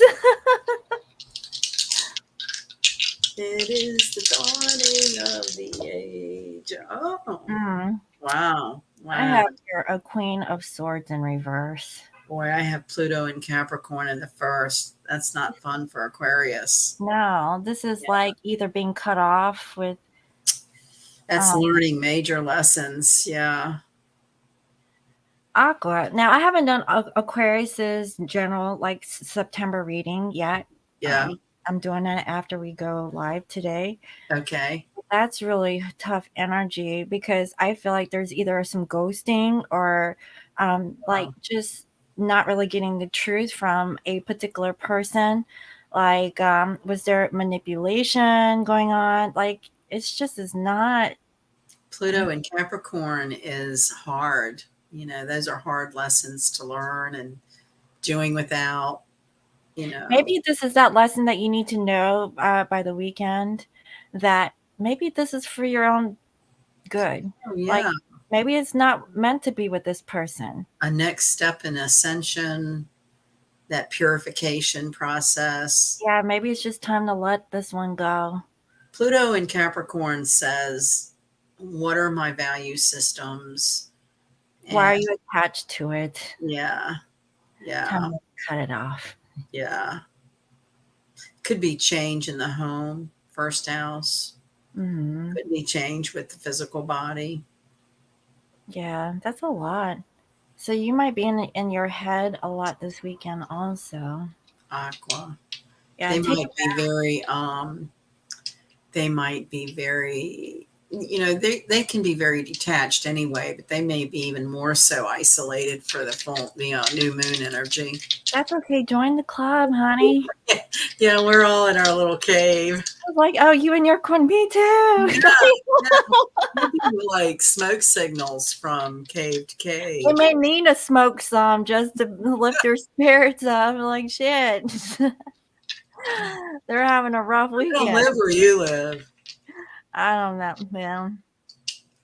It's kind of cool over here. Is the temperature? You said it's kind of warm. It's humid here. Right now it's 88, but it's getting, later in the not evening, but it's been It's pretty like humid.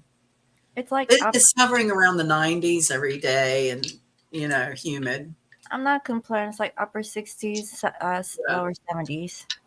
This is the type of weather that as you put your makeup on, it melts. Oh shit! It's like, why bother? Wipe it off. I know. For sure.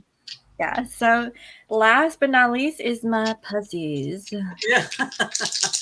Oh, we have Ace of Pentacles. Oh, wow. We have Saturn and Gemini in the fourth house. So Gemini there, twin flame sign, Saturn growing up, taking responsibility, maturity in the home, fourth house, mother. Making an investment, like really Yeah, doing something. And also, I feel like if you're in the medical field, because we're in that new moon Virgo, maybe right. it's like you're studying a new trade, like going to medical school, or yeah, Or it's really investing into something like that. yeah, Like, or hmm, even like something like massage therapy or yeah, healing arts. acupuncture. Yeah, something holistic. Mm-hmm. Hmm. Really interesting, and really like using your discernment, knowing like what is toxic and what isn't. Like Yeah, yeah. really being the know. Hmm. Saturn's the teacher. So maybe Pisces will teach others about twin flame journeys. I know, right? And I really see that because they're faced with their other half over there. A gift from source too. The ace is trying to be given something supernatural, and the Virgo new moon is about things being supernatural. Mm-hmm. I like it. So, Yeah. I have Pisces in my chart. So, So Pisces and Sagittarius seem and to, Libra. in Libra, they all are the ones that are going to have a nice weekend with love on the brain, and the rest of us are going to be in our cave contemplating Wait, love. isn't that the mutable signs? The mutable signs are Sagittarius, Virgo, Gemini, and Pisces. Yeah. So what happened with Gemini? Didn't Gemini have Gemini got left out? Let's see, Gemini. I Didn't they? forgot. Didn't they have? They had some Pluto energy there, Yeah, which they doesn't necessarily have to be bad. It's just about change. right. I think But we all those have are this like nature with Pluto to kind of go, ooh. I think like the mutable ones are actually going to have a decent And yeah, for a energy this beautiful new month. moon. Yeah. Mm-hmm. So that's being adaptable and open to change and thriving under Well, change. they're kind of used to maybe like this kind of energy, perhaps. Yeah. Yeah. I think it's really cool. Interesting. Well, that's what we got, guys. So And let's if you have, let's see here, if I can be more specific, if you have uh, any planets at Sagittarius, Virgo, Gemini, or Pisces at 4 degrees, like 3, 4, 5 degrees, this new moon will be even more powerful for you because that would be holding hands with our new moon at 4 degrees of Virgo. I have to look at my chart. I don't know, but I'll have to see. Hmm. I don't. It'll be interesting. I have 7 degrees Mars in Virgo, and that's kind of a wide orb. I mean, some astrologers use 5 and 10 degrees. I tend to try to keep those connections very tight, like 1 or 2 degrees. But so I'll have to report in next time what did the new moon do to a 7 degree Mars in Virgo. I think how it's feeling right now is just sort of a burst of energy to do some organizing and um, organizing. Yeah. Oh, I've been in that mode. Yeah. This Yeah. weekend, I got a list of things to do, and I yeah, love lists of lists. yeah. But then it's like it gets crazy. Then you, Yeah. at least for me, if I don't accomplish what is on my list, Well, I keep trying to keep reminding myself and others about the energy that we're in is not just ours, right? It's planetary and right, it's intense.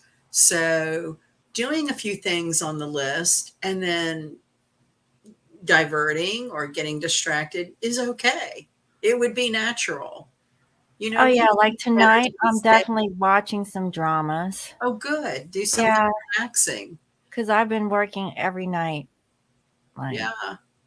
So I think the less that we beat up on ourselves about not getting everything done on the list, the better, because it'll get done in its own way. And maybe something on the list doesn't get done because another thing's going to present itself that helps us mutate that item into or morph it into something else. Virgo likes to be efficient. So say you mhm, have something on our list and we're beating ourselves up because we didn't get to it, but then within days or weeks, something else affects that task that actually makes it more efficient. So the right. reason we didn't get to it anyway is because the timing wasn't ready for that to line up and get ta-da. Oh, I agree. Yeah, That's I what I totally like to try to tell myself anyway. no. I mean, yeah, that makes perfect sense. So, okay. So, does anyone have any final questions or concerns or anything you would like to So add? we have Before? a Pisces full moon coming up Saturday, September 10th. That would be our full moon phase coming up. And that's, I think, the same day that Mercury goes retrograde. So these next 2 weeks, it's that sort of, I like to call it a push me, pull me energy where you'll feel, pushed forward to get some things done, but then may feel a little exasperated because that momentum sort of ebbs. And Mm-hmm. so yeah, we will be growing towards a Sagittarius full moon, and that's fire. and that is, more energy being creative, and the doing energy, or Virgo is more of a, analyst, contemplation, So I'd really appreciate anybody stopping by lionmountainhealing.com and follow the shop to Lion Mountain Relics, where a home of 4 generations is getting purged to pass along relics I've of, seen some of the stuff on your shop. You have really it's a mix. yeah, very unique jewelry and stuff. Oh, it's just not even the beginning, honestly. Oh, okay. Oh my gosh. If you all could see the rooms and cabinets of jewelry that I need to get up on that site. And I'll work like 8 hours at a time. I've had several days of just like straight 8 hours doing nothing but polishing and, making sure that I remember anything I can about it, because I've been collecting these things for a long, long All time. right, and you don't know exactly what it is. Yeah. Sometimes I remember right off. Sometimes I set it aside and it's like, I kind of remember, but there's something else I And need to you have to do your research and like, Yeah. is it that? I can't Yeah. remember, especially if it's like a gemstone, Yeah. because that kind of is like a blur to me Yeah. too. I have to look at stuff. I'm like, what is that? Like, I And don't know. honestly, I have another whole couple of files of nothing but receipts of papers of things that I've bought where it Wow. tells you about it. And so if I know that I have that, that gets set aside. So I've been trying to put up the things that I know for sure, you know what I mean? And it's a weird mix. It's a really weird mix. So, but I'm excited to pass things on to people to enjoy, and would really appreciate anyone checking it out. And feel free to email me if you are interested in astrology classes. We are trying to develop the best way to go about that. And I'll put a poll up yeah, on the community feed, and but you have to kind of help me with the verbiage, like what you yeah, want to know. it would be Astrology 101, learning the 360-degree zodiac wheel, the house and planet rulerships. That would be Astrology 101. Intermediate astrology would be then adding the aspects between planets and understanding how planets affect each other. And then advanced astrology is when we get into taking a natal chart and progressing it. And the way I've done classes in the past is, the commitment someone makes to the class, we use your chart and you share to the degree you're comfortable sharing with, but part of doing the class is getting your chart and being able to work with it, and me, to read it. And so it's about setting out the foundations of basic astrology and understanding that usually takes, beginning, intermediate, so that you have all your tools. And then you get advanced by moving that around and actually connecting it to events, birth of a baby, death of a parent, bringing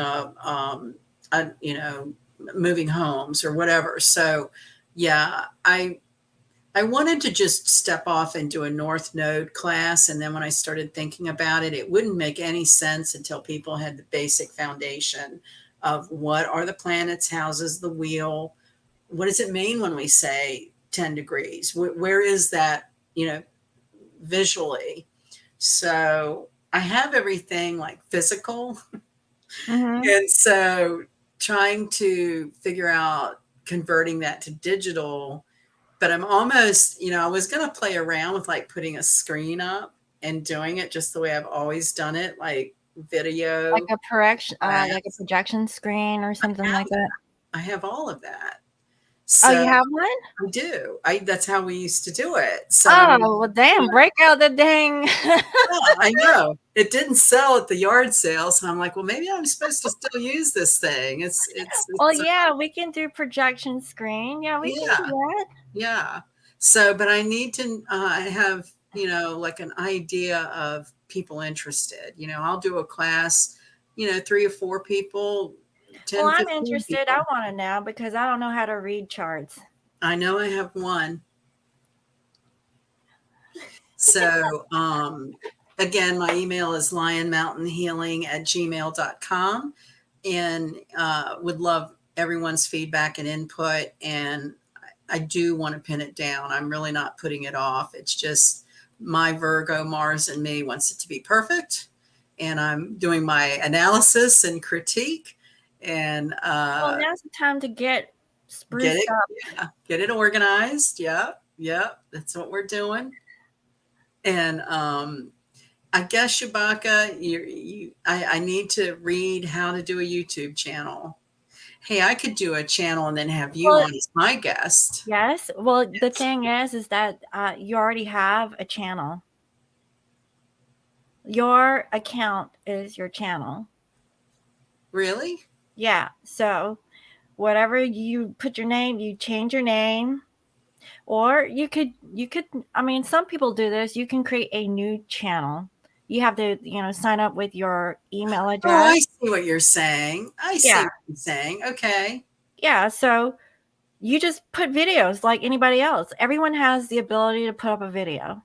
I It's just want to do putting guided one up. meditations as part of it too. What's that? Guided meditations. Okay, yeah, you can set up several channels if Yeah. that's what you want. Hmm. I did not think I connected that. Okay. Yeah. We're getting closer. We're Okay, closer than honey. we were, right? Yeah, one step at a time. One step at a time. Yeah, Barakana says do live stream. Yeah. Well, Yeah. I mean, we can. Hmm.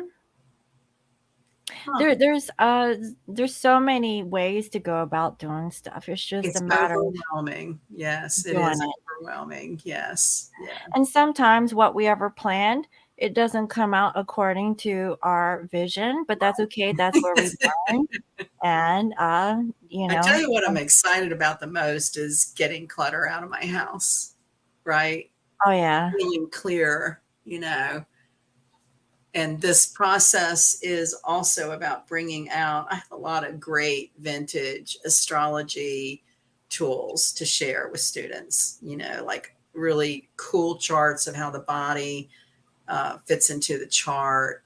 And they're not online. These are just old pieces of teaching material from the 70s. I'd Mhm. be hard pressed to think if you could ever find them, but I want to share them and um, reproduce them to provide people. I guess I could make a PDF and email them to students. That would be one way to do it. And they could print them. But Okay. so yeah, it's all good and in its own time. And I'm more motivated than I've been in the past. I mean, when I see like one little corner getting cleaned out, it's like that motivates me to go to the next corner. And in this heat, it's really hard to do the garden. It's like, Oh, I know. yeah. So I've been more in the house. And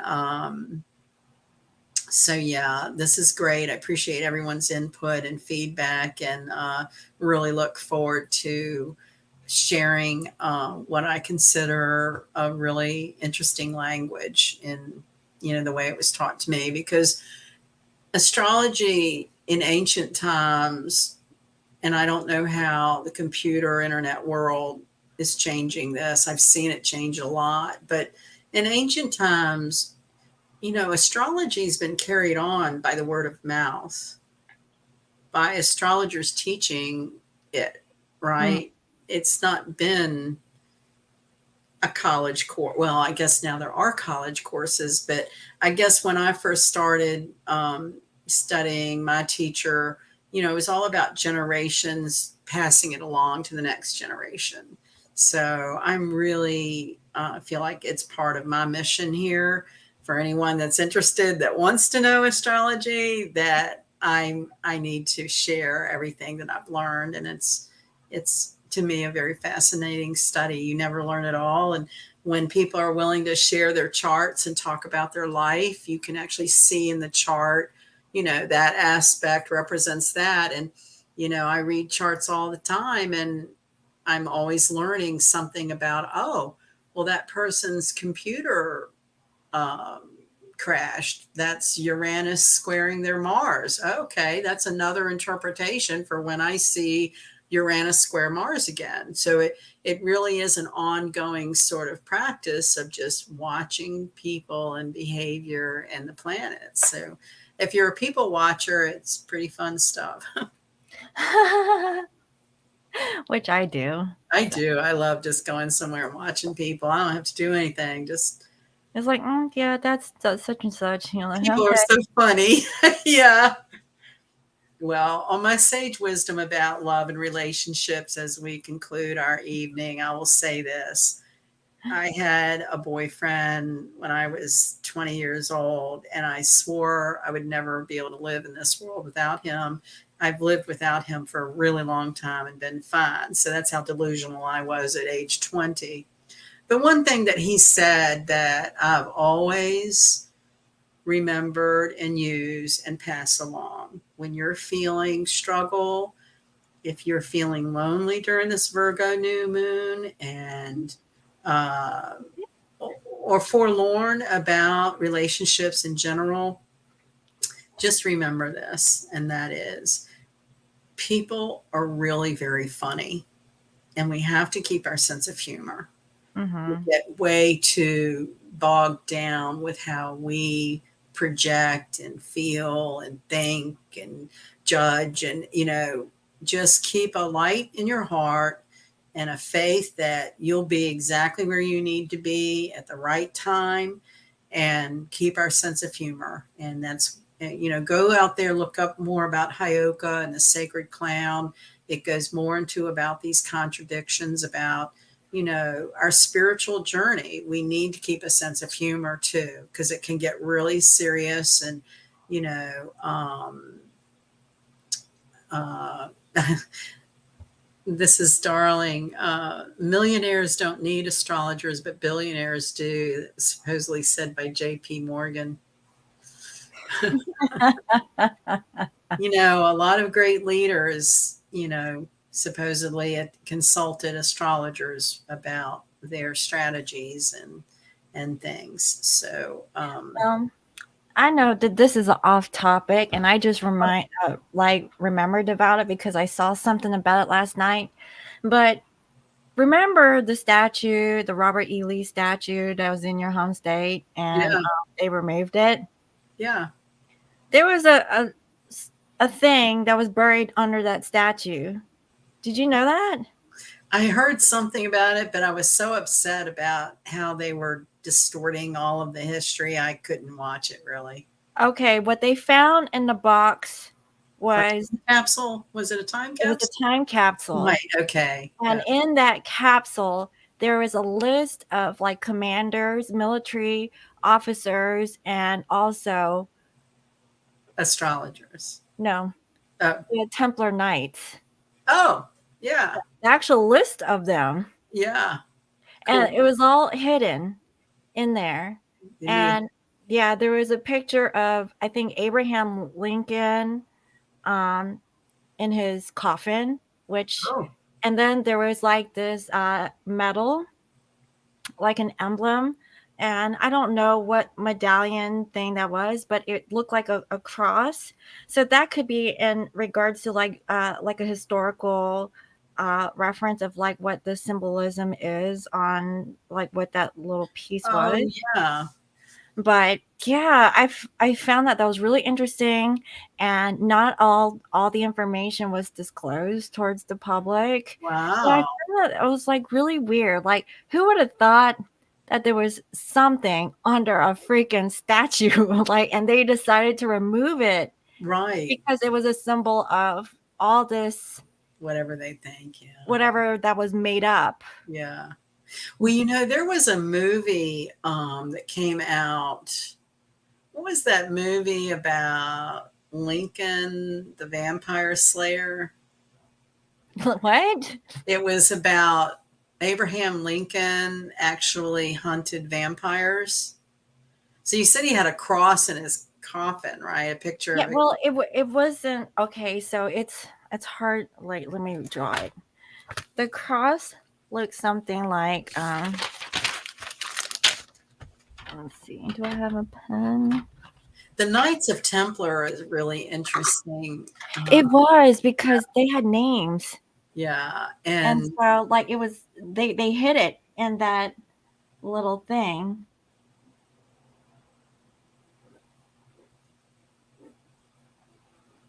did it kind of look Celtic, maybe? It look, I don't know, it kind of looks like German-ish. I don't know. Something like this. Oh, okay. Yeah, But it's not like that exactly, but it had it was a right. square and it was a cross. Unique and vampire hunter. So, But yeah, it was very don't strange. crosses fend off vampires? They are French. Yeah, that's what happened. I saw that. What was that where Brad Pitt was in that movie, the vampire movie, and he was Oh, down an interview with the vampire. That was interview with a great. Tom vampire, and he was Cruise. down in Cajun country and Oh, he was sucking on like these Creole like women. oh, oh, yeah. I Sorry, love I that. was into Oh, it the back then. Crusaders cross. That's exactly right. Oh, is that? Yeah. Oh, see, Yeah. I didn't even know that. I am No, I so have like a piece of the jewelry that is a replica of the Crusaders cross. It has amethyst in it. I need to get that out and put it up on the site to sell.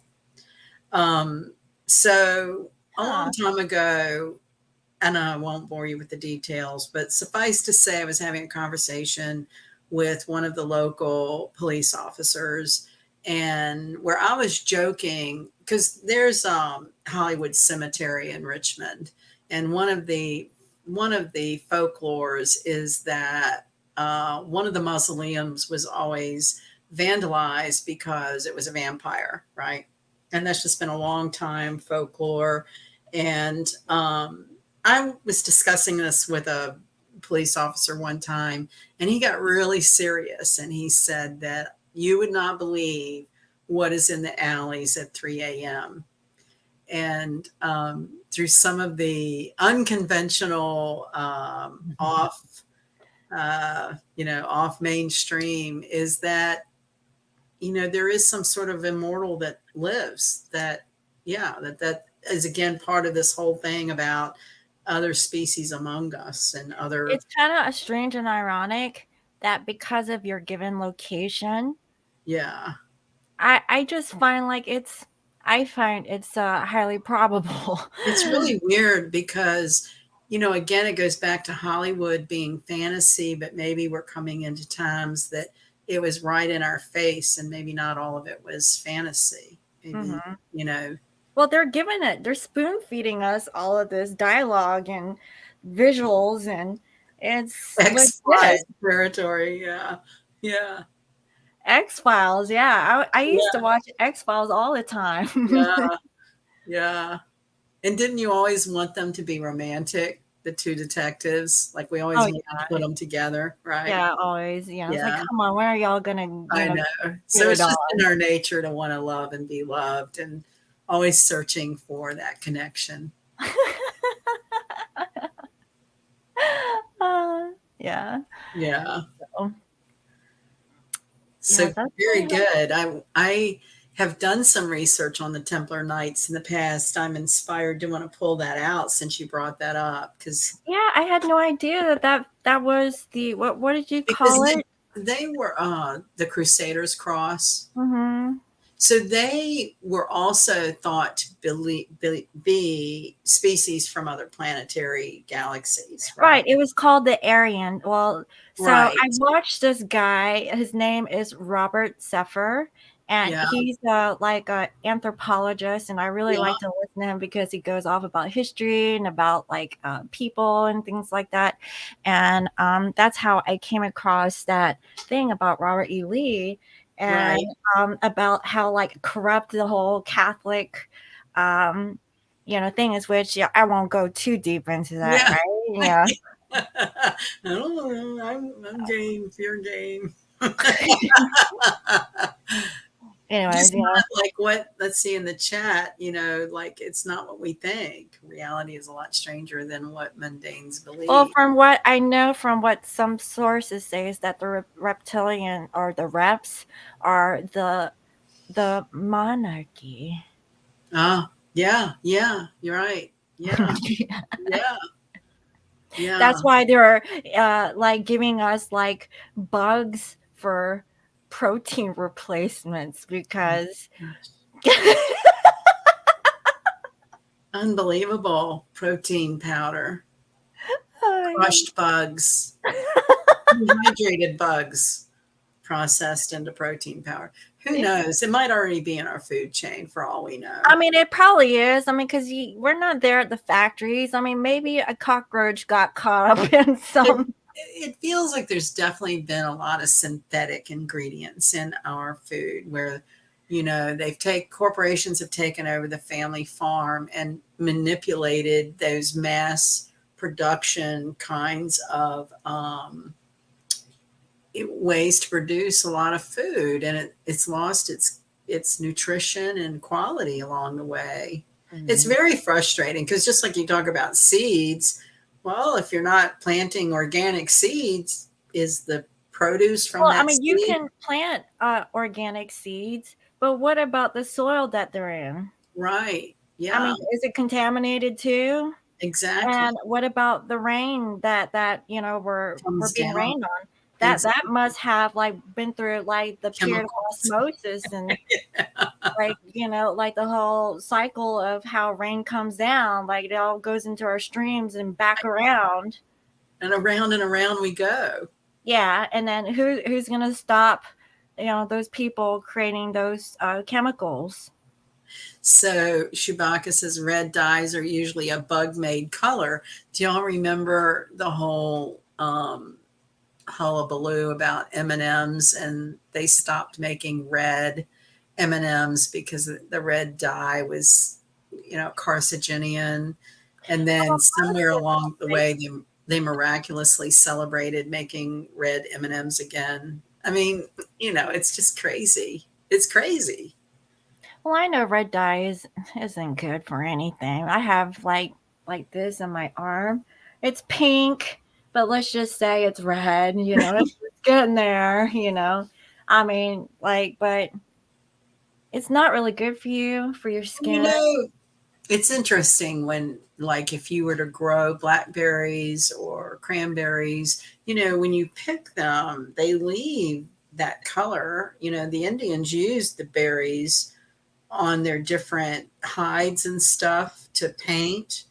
Well, So so my there is a, mom, like when I was young, she would mash up these red flowers and she would put it on my fingernail with oh, like plastic bag or oh, something. And then she would wrap my finger, each finger, and that's how she would dye my fingernails a red color. oh, I've never heard of that. Yeah, it's a Korean So there's a natural way to get color, I was guess was my point.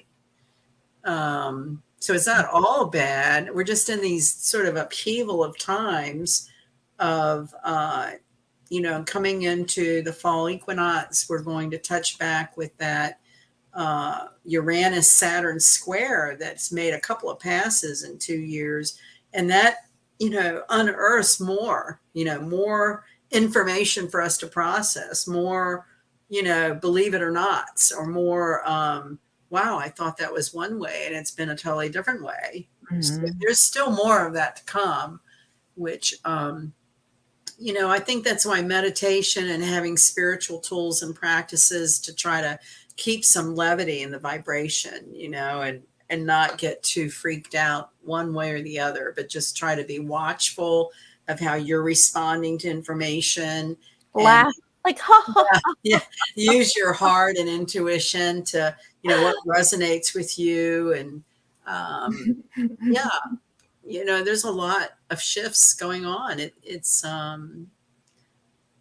Shit on. I have this type of petunia, and it was new for me this year, and it's a real deep purple. It's really cool color, and I'll pick off the dead ones, and man, it is just, it's amazing. I have to really work to wash the color off. So, nature is an amazing thing and provides a Everything lot. that we need is coming from nature. It's not from chemicals or synthetics or you Right. know.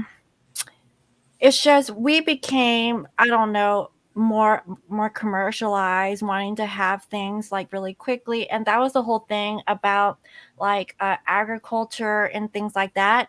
You know, why chemicals were being introduced. It was Right. because people got lazy. Nobody wants to. You remember we have to do crop rotation where Right. you plant your crops in one area, then you migrate and Rest you the put your, soil. Yeah. yeah, and that's how you keep it going. But Yeah. now, like these corporate places, like, no, you could just throw this shit up on top of your vegetables and you don't have to do a damn thing. Yeah. It's I guess necessary to come out so we can all get our eyes open and minds open. And yeah, you know, I guess it's just how, in astrology, the theory is that we chose to be here at this time. We chose the parents that we were born to and the time and place where we're born. And sometimes that's kind of hard to accept if you're going through something really crappy that, oh, I chose this. Mm-hmm. But also sometimes it can be kind of a comfort to think that, oh, hey, I'm right where I'm supposed to be. Things are in divine timing. And if I'm feeling anxiety or upset in any way, well, I need to get near some water and meditate, or your spiritual baths, or, just dial it down, keep it simple, and use our intuition to know what we need at the time. And quite often it's some nurturing where we've just been driven and driven and driven and burnt out, and need to dial it back and put our feet up. And just, my mother used to always say, stop and smell the roses.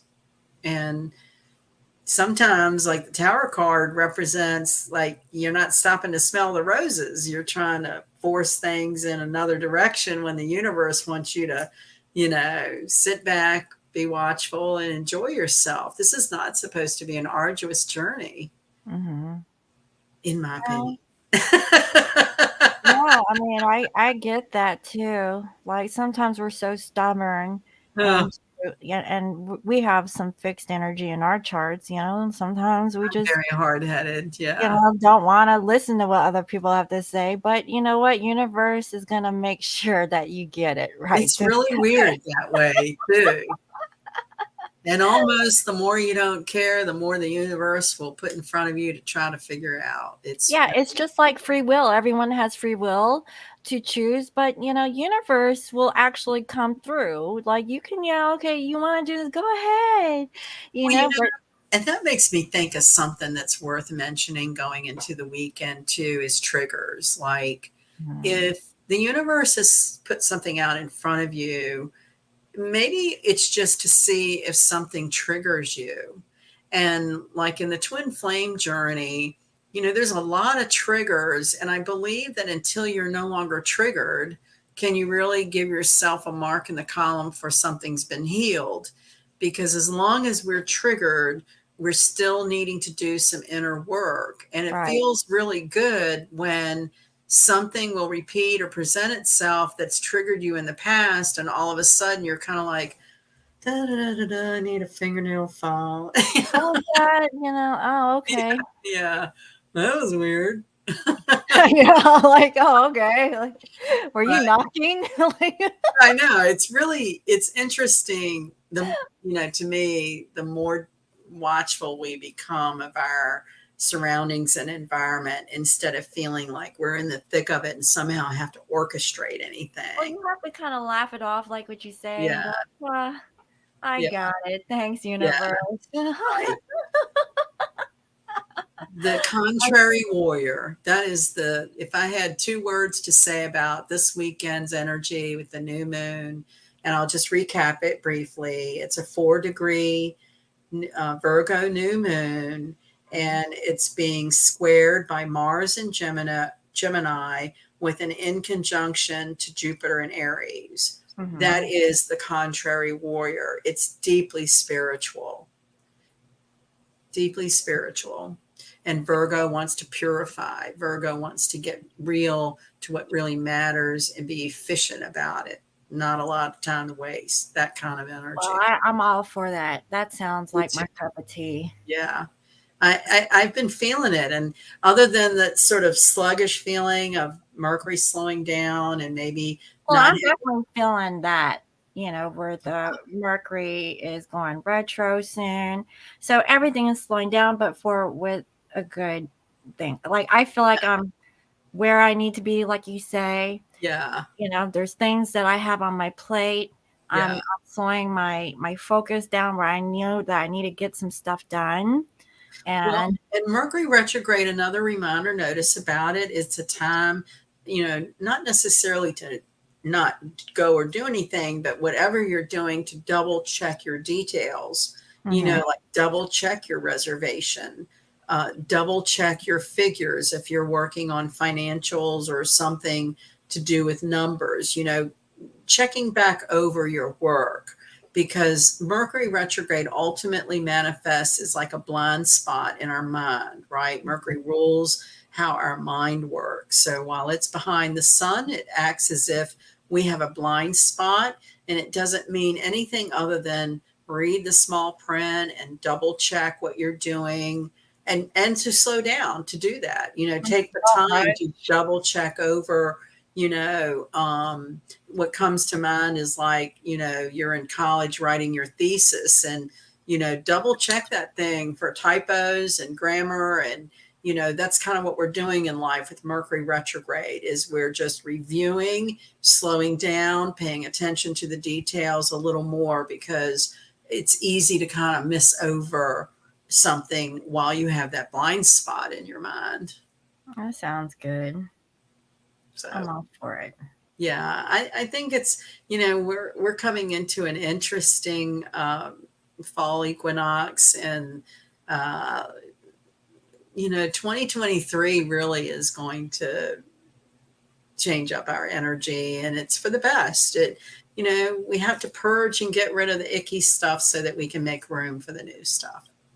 I'm ready for that new, Yeah, yeah, but I know that we still got a ways to get there. we do, but But I'm okay with the progress. I'm not, yeah, I'm not like, oh well, um, I'm not the type who wants things right then, right now. yeah, Uh, yeah. but I'm okay with the wait.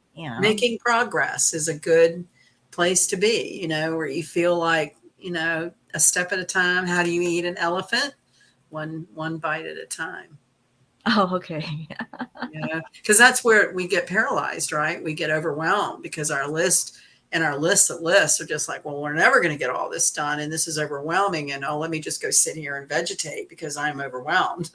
Well, But that's the thing. I have my list, but I get a lot of stuff that's in my head down first. So my thing is that whenever I wake up in the morning and I do my meditation, I'm already doing stuff without, because I always feel like I need to write it down my list, but my mind is already like doing it already. yeah, So I'm already like constantly working, working, working. I got my thing in my head. I'm still thinking about I need to write it down, but I'm actually doing it. So right, that way I don't have much to write down on my right. list. But it's like, oh, what did I You're forget? being very efficient. You're being very efficient. Yeah. No, I mean like I get it, but I used to be really um anal retentive on my list. Like, oh fuck, I didn't get this done today. I have to do it tomorrow, and Well, then I procrastinate because that's the thing on my list that I don't want to do. right, right, right.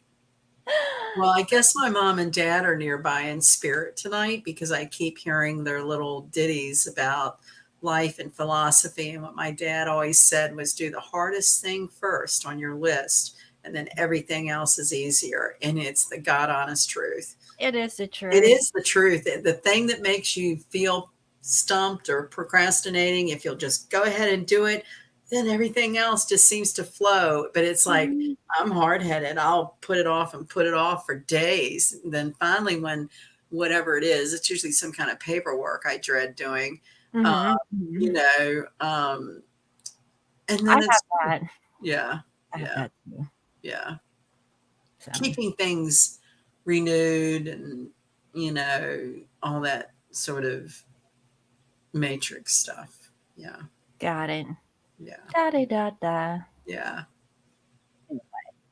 Very So interesting. Thank you so much for this opportunity to share a little piece of astrological insight. Oh yeah, definitely. And please don't forget to send me an email on that list, that kind of like the poll. Oh, right. Okay. Don't forget that Right. that should be on your I'll list. do that next. That way I I'll give could. you some language and then you can edit it the way you feel like you want to. Okay, yeah. I just need like the different like Astro 101, Yes, 201 or I can 200, do that.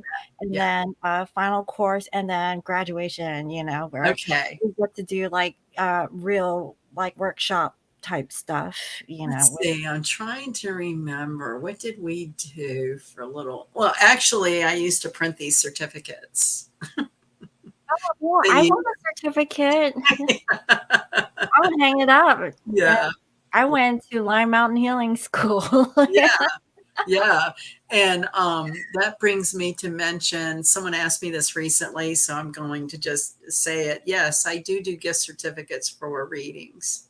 So Okay, yeah. it would just be a matter of emailing me. And Yeah, and do I have that initiated on your I thing? don't have it on my website. I've Okay. never really mentioned it, but I've had two people ask me, I guess with the holidays coming up, I've I'm had gonna write it people down. ask I'm me. gonna do that for you I this week. don't really know where, how I need to do that, but yes, the answer is yes. You can buy a chart for someone else, and they don't expire. It's just when people get around to it. I have certificates out there that are a couple of years old. Oh, okay. People haven't, Well, turned in yet, but I honor them ongoingly. It doesn't matter when it gets used. okay. So I'm a, yeah, again, I have like old paper certificates we filled out with the gold seal. So now I need to, I guess, put that through a scanner and make it more of an electronic media. That no, I want the paper, okay, and I well, want you to put a stamp on it. okay, Um, I can do that too.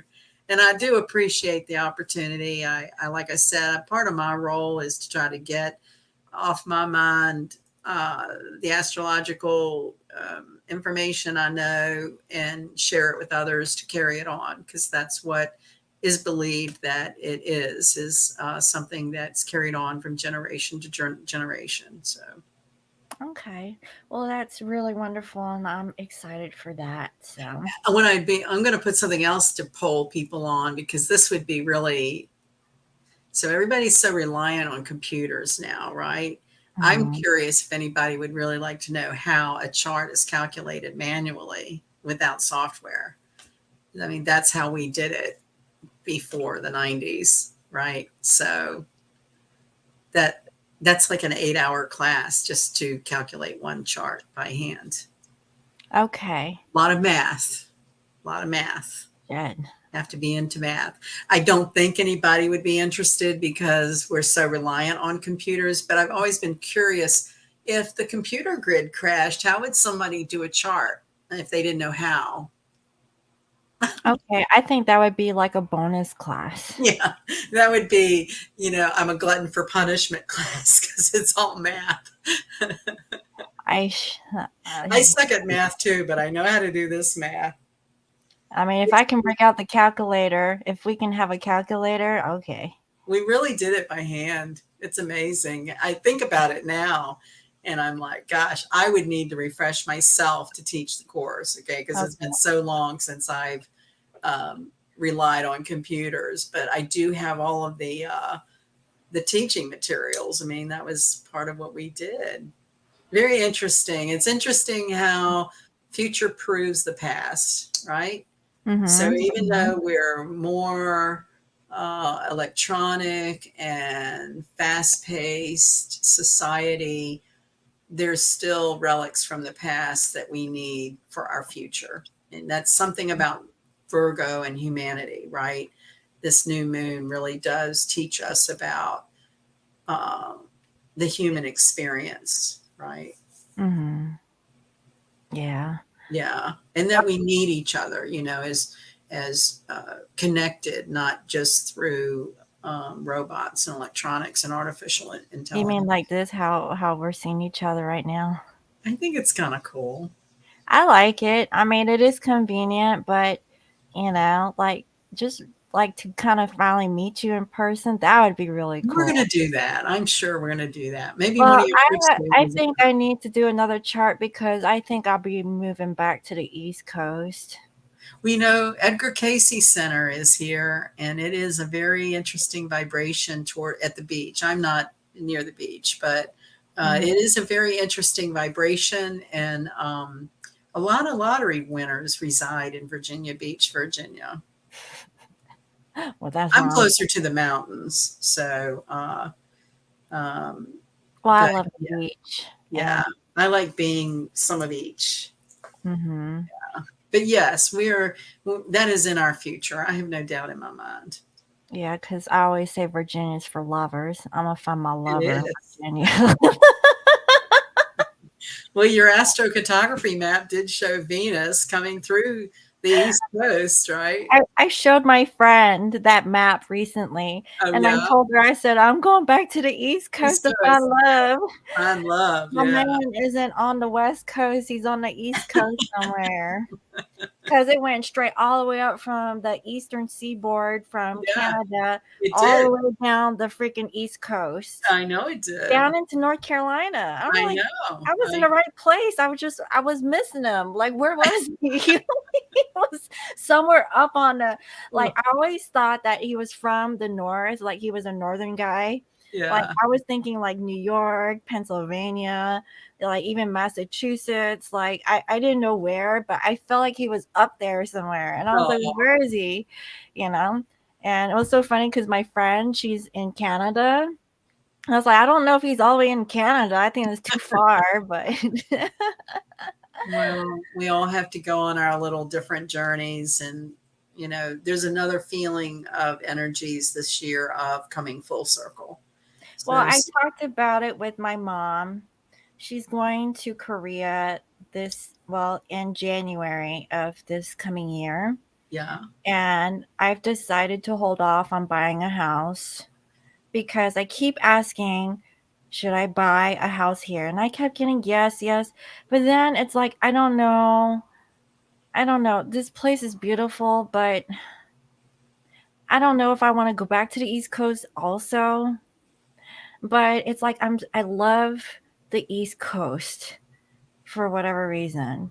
Like I like the West Coast, like the adventures, like the hiking and the scenery, right? I right, like that aspect about the West Coast, but I'm used to the East Coast. I don't want to go back to North Carolina. right. Virginia's up next door. Yeah, South Carolina is maybe it's too pretty hot. country for Yeah, me, going down to Georgia, yeah. Yeah, even Florida too. Like I think that's just too much for me. But Florida to me, I've spent a lot of time in Florida, and it's the same year round. So you mhm. don't get changes of the season. And I really like the changes of season that I you do get. too. That's why I like North Carolina because but you said it's humid Yeah. and that's that sticky heat that I don't enjoy. It's like Parts of Pennsylvania are really nice too. I've always liked it up that's through the there. thing. I was up in Pennsylvania and it was humid there and like the summer. It was Yeah. sticky. So it's like it's the whole East Coast. It's like I think it's because how the air Yeah. flows from west to east. It Yeah. gets like some pockets on the East Coast get that humidity, and it kind of like it's really great for planting shit. Like I really seriously believe that Yeah. because it's more dry on the West Coast. So Yeah. I don't know. Areas you've got a lot of choices, and that's always positive when you have a lot of choices. And this would be about tuning into your own intuition, and I and don't know yet, honey. I need your help. and that's okay. I don't know. Well, I've already done, I mean, we can do it certainly again, but taking a look, I remember your astrocartography map was like, why aren't you at Virginia Beach? Why aren't you near the Edgar Casey Because Center? I'm And stubborn. that's okay too. We're all a little, I went far off where I was normally used to and thought that love was here. It sure as hell is dry. It's been dry. And if I really want love back in my life, I have to move back to the East Coast. Well, you'll know when the right time is. It's gonna And be 2 years from now. Like because oh, so finishing my story. Okay, my son is graduating college in September. wow, He's that's gonna awesome. get a job offer somewhere. He wants to move back to Raleigh. Raleigh, yeah, I Yeah. remember that. So, um, and that's where all the 3D, like, animation, tech sector is over there on the East Coast in that area. So, so he might move, but he might stay with me and work remote jobs. Oh, So the thing is that my mom wants to follow wherever my son decides. And I'm like, well, we're not supposed to be following our kids around, right? Like they need to go off on their own. But yeah. well, she's not going to stay in Arizona. She doesn't That want to that's stay. my brother. So the reason why she's there is because my brother had a baby Right. and she's there being a grandma and helping out with, having a newborn baby. So after she's done, okay, Yeah. because it'll be like the baby will be almost a year old by the time my mom, because they're gonna come and visit me in December. So the baby was born in January. So when And then, January hits, then they're gonna go to like Korea and Guam for like a year.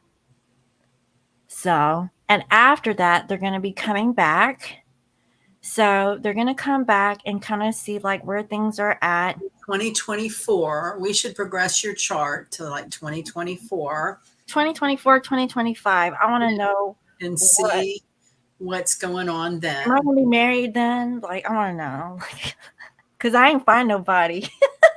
Do you want to be married? I mean, that's really the question. Do you want to be married? So I only want to be married if the person that I know wants to be married. Right. If Yeah. he doesn't want to be married, I'm cool with that too. If he just wants to have an open relationship, and I don't mean like open and be like, hey, we can do everybody, right? I don't want that. Yeah. What I mean by open relationship is we're okay to live together and be in a relationship, but we don't have to get married. Right.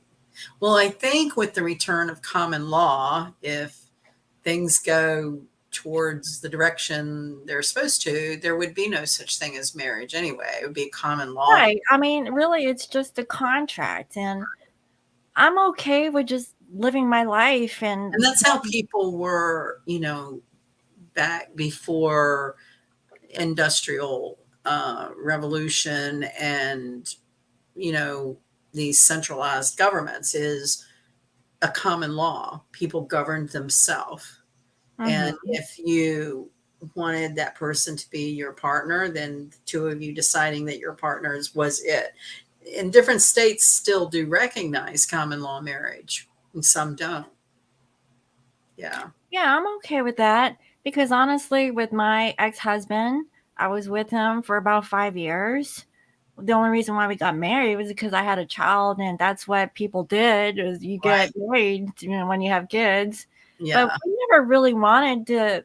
It wasn't like we wanted to get married. Right. We already felt like we were married. It was an obligation or something. Yeah, it wasn't. Yeah, we were just naturally, like, yeah, we're Well, together. and unfortunately, over the years, and don't quote me on this, and I haven't kept up with it, but government would sort of manipulate things tax wise to be more advantageous to be married.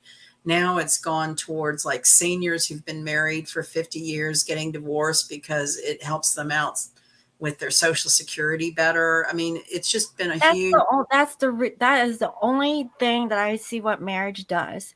The way that I think of marriage is like a vow exchange between two people that love each other and and be with them through thick and thin. I'm all for that. yeah. But like the whole legalities of a marriage is what It's an sucks. industry, isn't it? I It mean, sure as hell is. Just like honey, don't get me going about that.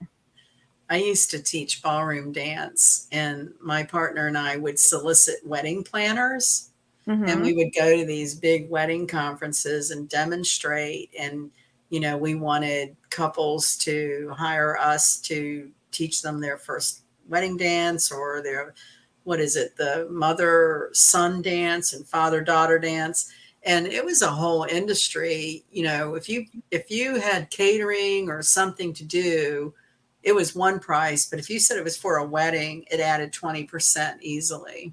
Mm.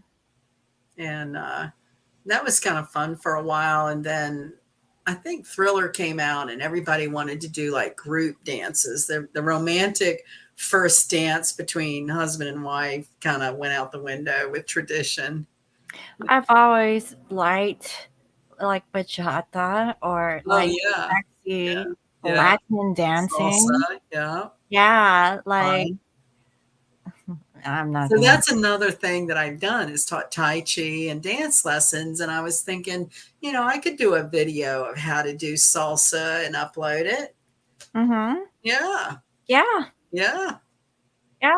I mean, well, we'll need a partner, but you could learn how to do at least the motions before you pair up with somebody. Yeah, that was the thing, but it's also just good exercise to get your circulation going, um and any kind of Tai Chi physical. is really good to move like the certain meridians in your Right, body to get your energy flowing the right way. right. Yeah.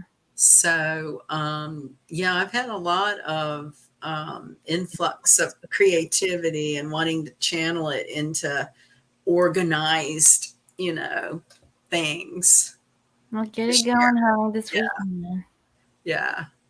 I'm gonna play with setting up the projector, and we'll You have might to have play to. one night and see what it looks like from your end, and then I'll send you the wording for a poll, and then yeah, step at a time. Okay, yeah, I'm all for it. Yeah. So okay, so let's see. Anything else? Yes, married couples pay slightly less tax than singles. The perks. Singles get really, I think singles get more money back, don't they? Or no? they pay more. They pay more. Yeah. Uh, That's yeah. what I mean about the manipulation. More, it costs more to Wasn't get. there a thing that Biden's said that like they're gonna like like do like a tax thing or no? What was it like a forgiveness for Oh, uh student loans. student loans? Yeah, and then there's a lot of people that got mad. Well, what if we don't have student loans and I already paid my loans off? What Yeah, about us and we got bills to pay? yeah, I guess you can't make everybody happy. yeah. He can't make anybody happy, I don't think. I don't know. So, I know. Cray cray. you know, singles pay parents cash in. So I have a question for you. Okay. It's kind of a cross marketing idea, and if you've ever done it, or if it's something we would want to brainstorm on. You have your Foxy tea, right? Mhm. So could a company purchase your Foxy tea and leave Foxy tea on there, but also add their brand, like as a business card or promotion? Like, you were talking about putting gifts in the box when someone buys something from you. Well, so I was getting this purchase ready, and I thought, gosh, I wish I had some of Scorpio Moon's Foxy tea. I would, put that in there. And then I was That like, would be a contractual agreement between right, you right. and the person, and Yeah. then yeah. And a So fee you would pay, I would pay for hmm that tea bag, or that package of tea to be branded. hmm Like they do. I'm thinking of these mouse pads, right? So I paid a company to take my Lion Mountain logo. healing, right, and Hmm make mouse pads. So I just wondered if you ever thought about doing that kind of thing with any of. I don't know why I thought about the tea. Everybody likes tea. You don't have to know about their. Well, you would think, but honestly, I'm not like, booming in sales in tea. Well, and that was another idea. Like, we need to encourage people to drink more tea. It's very Well, healing. there's a lot of tea drinkers out there. I just don't know what tea they're drinking. Yeah. Yeah. Seriously, because Pine needle tea these days. I see a lot of people say that they drink tea, but I don't know how or where. Yeah. Unless you're talking about Starbucks. I think it's generally black tea, types of black tea, and I love that Earl Grey. Yeah, but I think for purposes of promotion, any tea would do. But anyway, I wanted you to think about that and the cost, and I don't know. I just try to think of ideas to cross market with other people to help each other, get their product out or whatever. Yeah, we can definitely talk about that. Yeah. If you have like It may be totally way expensive to try to do that, but like I said, I ended up putting a little homemade pin. It's made out of,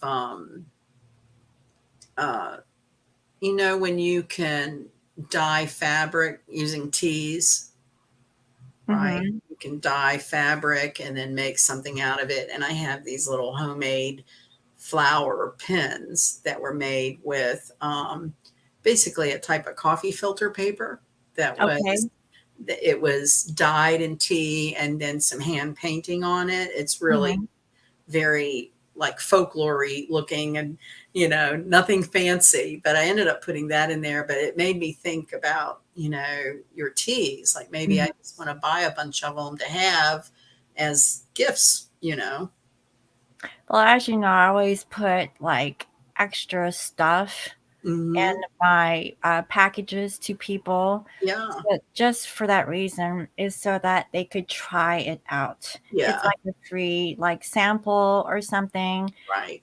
That way I could save, obviously nobody's here physically. So Right. if you don't know, I'm going to send you some samples and then you put the card in there. And I love my samples. Oh yeah, everybody loves their samples. It's called staining. You're exactly right, Shabaka. Yeah, staining. Mm-hmm. Yeah. Good stuff. Old-fashioned folklore arts. Okay, yeah.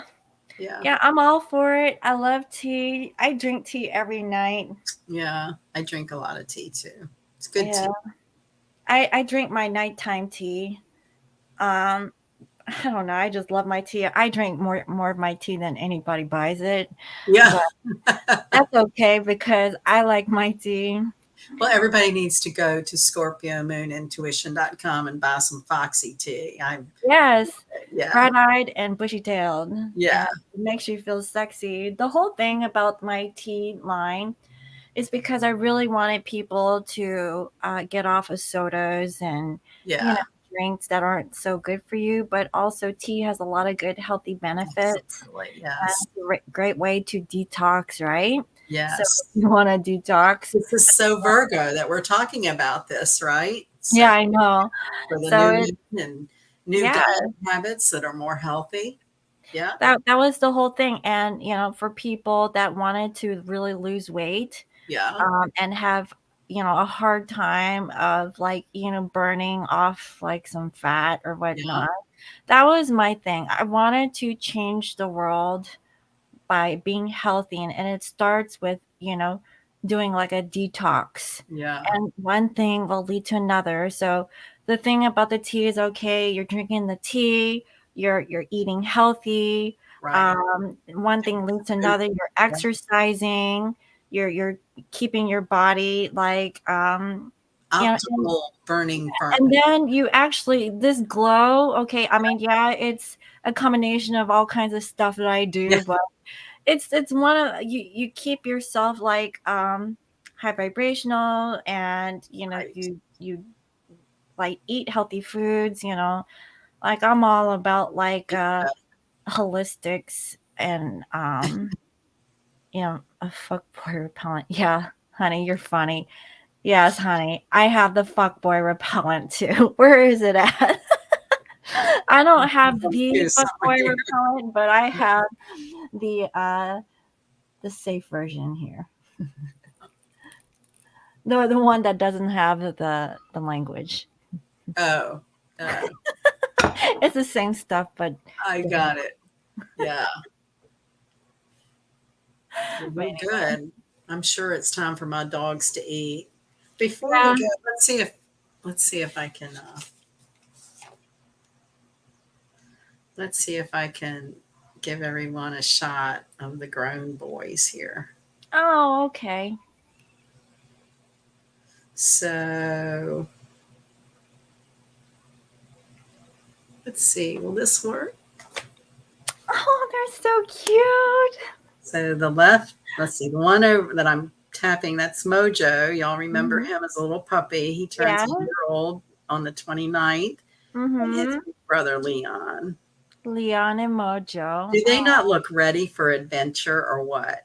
I know they're They so are ready. cute. They have their tactical vests on and everything. That's why I don't get everything done in the timetable I'd like to, is because I'm chasing around after them. Well, I'll be chasing around a little one too. I know. When does she come home? She comes home sometime, and I was looking at my schedule. It's September 10th. I see her again, Okay. and I think it's 2 weeks after that. Then I get to take her home. Awesome. Oh, then you sent her the picture too. Oh, I have a picture right here too. I So just now got it. we were on an adventure, and I don't know, they were watching outside of this enclosure, and that was the first time I had them both side by side looking forward. I was like, I need a picture of this. Mm-hmm. Yeah. Let me see if I could pull up a photo of Luna. So you So guys, you'll have her by the end of September. That's really soon. what do you think? I have two names in mind. I like One is Luna and the other is Sage. Luna. Luna. Yeah, she's a Luna, the goddess of the moon. There's Luna. Oh, so cute. And she's kind of washed out. Like, But a little fur ball of love right there. uh-huh. Yeah. Oh, they're That's the so mama. cute. So cute. So cute. I get to see her very soon.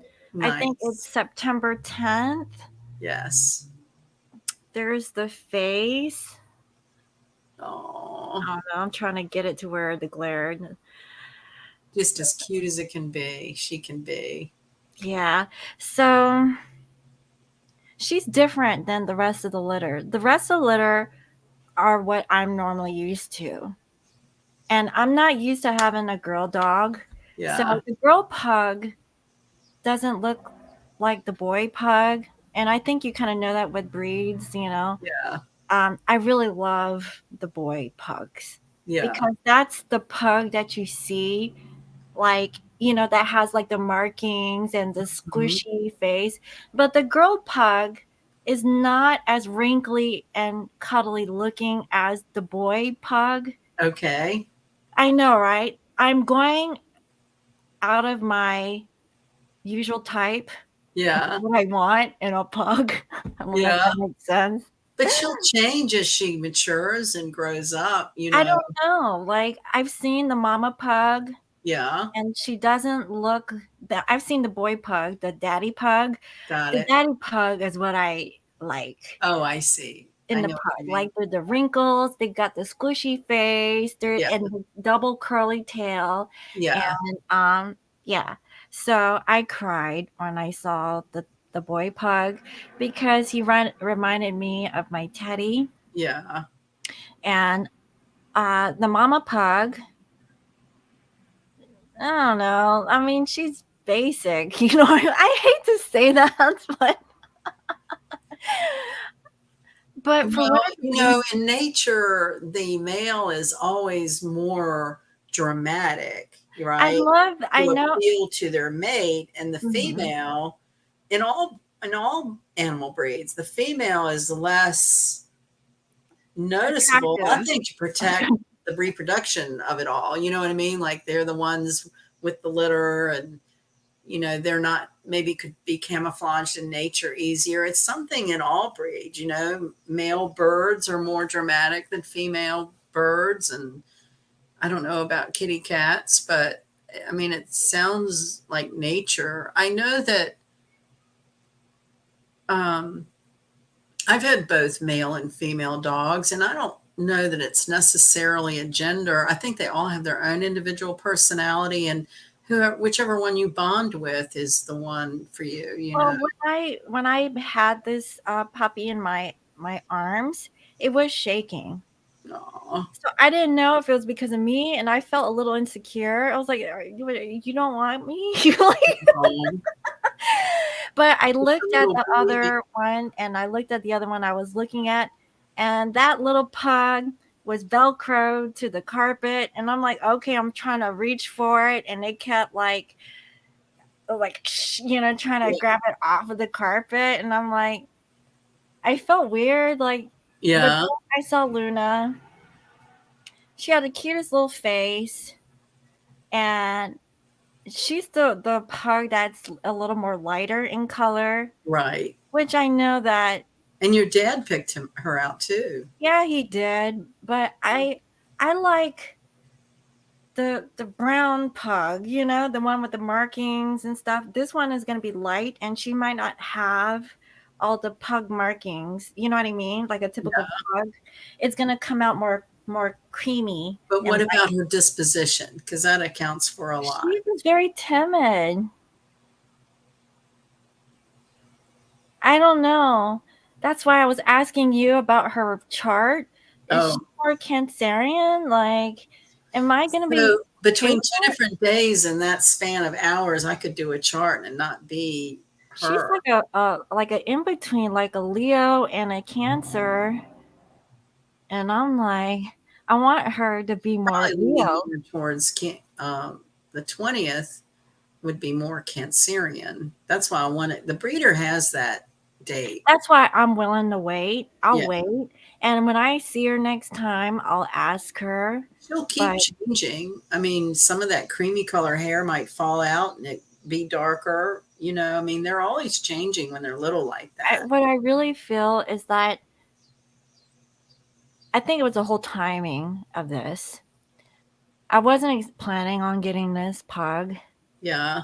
I was on a waiting list for 2 years. I've been skipped many, many times. I've been putting it off, and I just felt like it was just time Yeah. to get one. But the timing still doesn't feel right. You know what I mean? But I feel like I feel like there's something about this pug that I'm supposed to be the pug mama, Yeah. and I don't know, but I know that once I get this pug, it's gonna be different. It's gonna be the daughter I never had. Life is better with puppies. Yeah. It is. Yeah. And I remember the whole first year with my other pug. Yeah. Like he got me out of a depression, I'm not gonna Yeah. lie. Yeah. But I'm not depressed.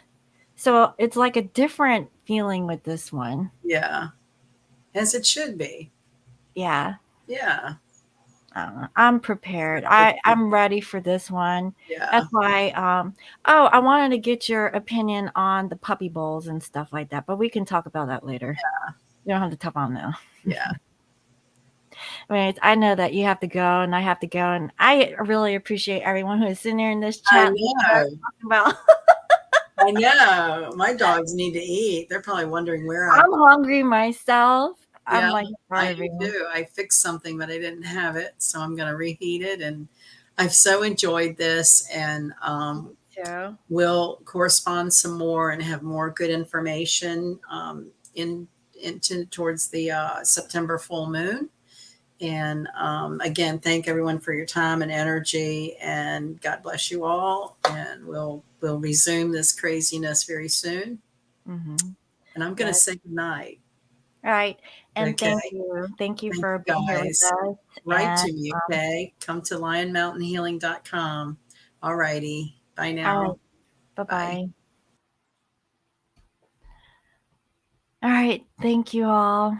I'll see you guys later. Bye.